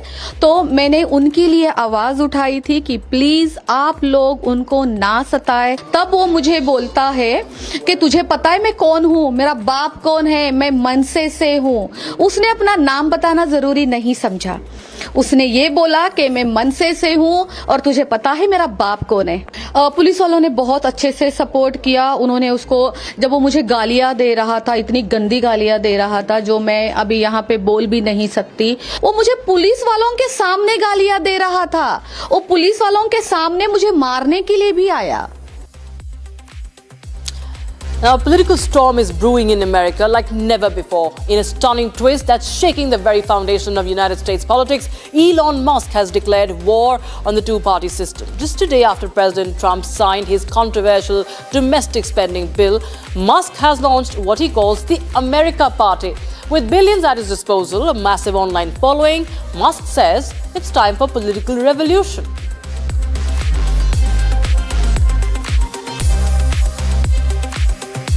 Reacting to Elon Musk's launch of a new party, former President Trump dismissed the move as ridiculous. Once considered a close ally and supporter, Musk has now turned into a rival and adversary in Trump's eyes.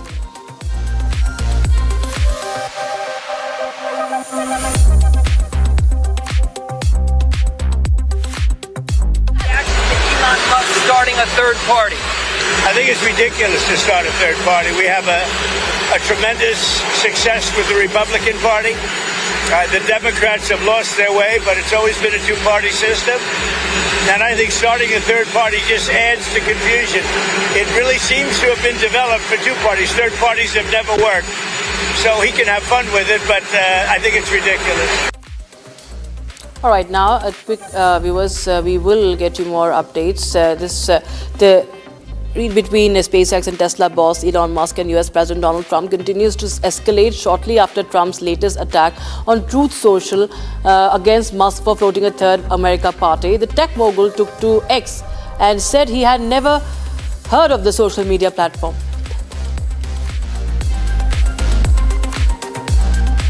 So following the launch of Musk's new party, Tesla's shares dropped by 7% as investors remain uncertain about his recent political move and its implications on American politics. And viewers, the entire episode has also revealed the hypocrisy of the Trump administration. I'll tell you why. Shortly after Musk launched his new party, a cabinet official criticized him, saying he should stay out of politics. However, back when Musk was supporting Trump's presidential campaign, the Trump team had no issues with his political involvement.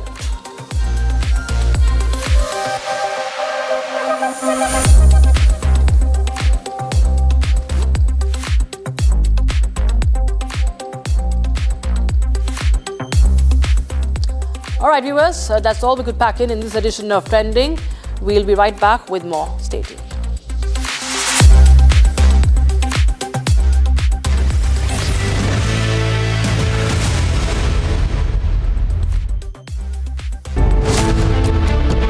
Violence mars Muharram processions in India.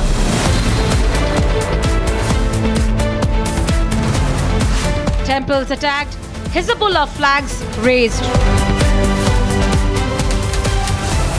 From Jammu and Kashmir to UP and Bihar, what led to violence? Debating tonight at 8:30 p.m.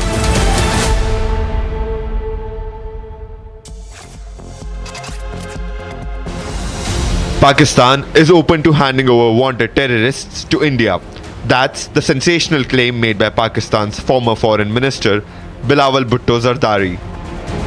In an interview to a foreign TV channel, Bhutto said Pakistan was willing to extradite Lashkar-e-Toiba chief Hafiz Saeed and Jaish-e-Mohammed founder Masood Azhar if New Delhi showed what he called willingness to cooperate. He even labelled it a confidence-building measure and blamed India for not providing required evidence for convictions in Pakistani courts. But this so-called gesture sparked outrage back home. Talha Saeed, son of Hafiz Saeed, launched a blistering attack on Bhutto, accusing him of humiliating Pakistan globally. He went a step further, calling such comments a betrayal of Pakistan's national heroes, a shocking defense of internationally designated terrorists. International news channel को interview देते हुए बिलावल ने जो बातें की, भारतीय सहाफ़ी के सवालात के जो जवाबात दिए, हकीकत में वो जवाब बनते नहीं थे, जिससे हम सब की पूरी पाकिस्तानी कौम की दिल आज़ारी हुई है। इस पर हम उसके इस बयानात की भरपूर मदम्मत करते हैं। The backlash didn't end there. Former PM Imran Khan's party, Pakistan Tehreek-e-Insaf, slammed Bhutto too, calling him a symbol of political confusion with no authority to make such statements. While Bhutto talks cooperation, India has walked that path for years. New Delhi has submitted extensive dossiers detailing the involvement of Hafiz Saeed and Azhar in attacks like 26/11, the 2001 Parliament attack and Pulwama. From satellite intel to bank records, the evidence is compelling. Yet, Pakistan routinely rejects it, citing technicalities or outright denial. Experts call Bhutto's offer a desperate bluff, with no military or political consensus backing him. The statement holds no weight for India. It is clear, unless Pakistan backs words with actions, such peace gestures will continue to ring hollow. Bilawal Bhutto says will extradite Hafiz Saeed if evidence given. Sahabur Rana Singh's ISI Pak Army plot in custody. Will Bilawal walk the talk? Will Pak extradite? Debating tonight at 9 p.m.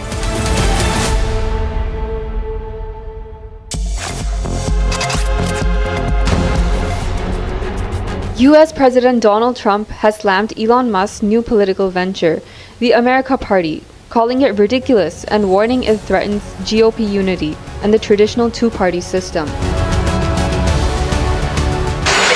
Musk starting a third party. I think it's ridiculous to start a third party. We have a tremendous success with the Republican Party. The Democrats have lost their way, but it's always been a two-party system. And I think starting a third party just adds to confusion. It really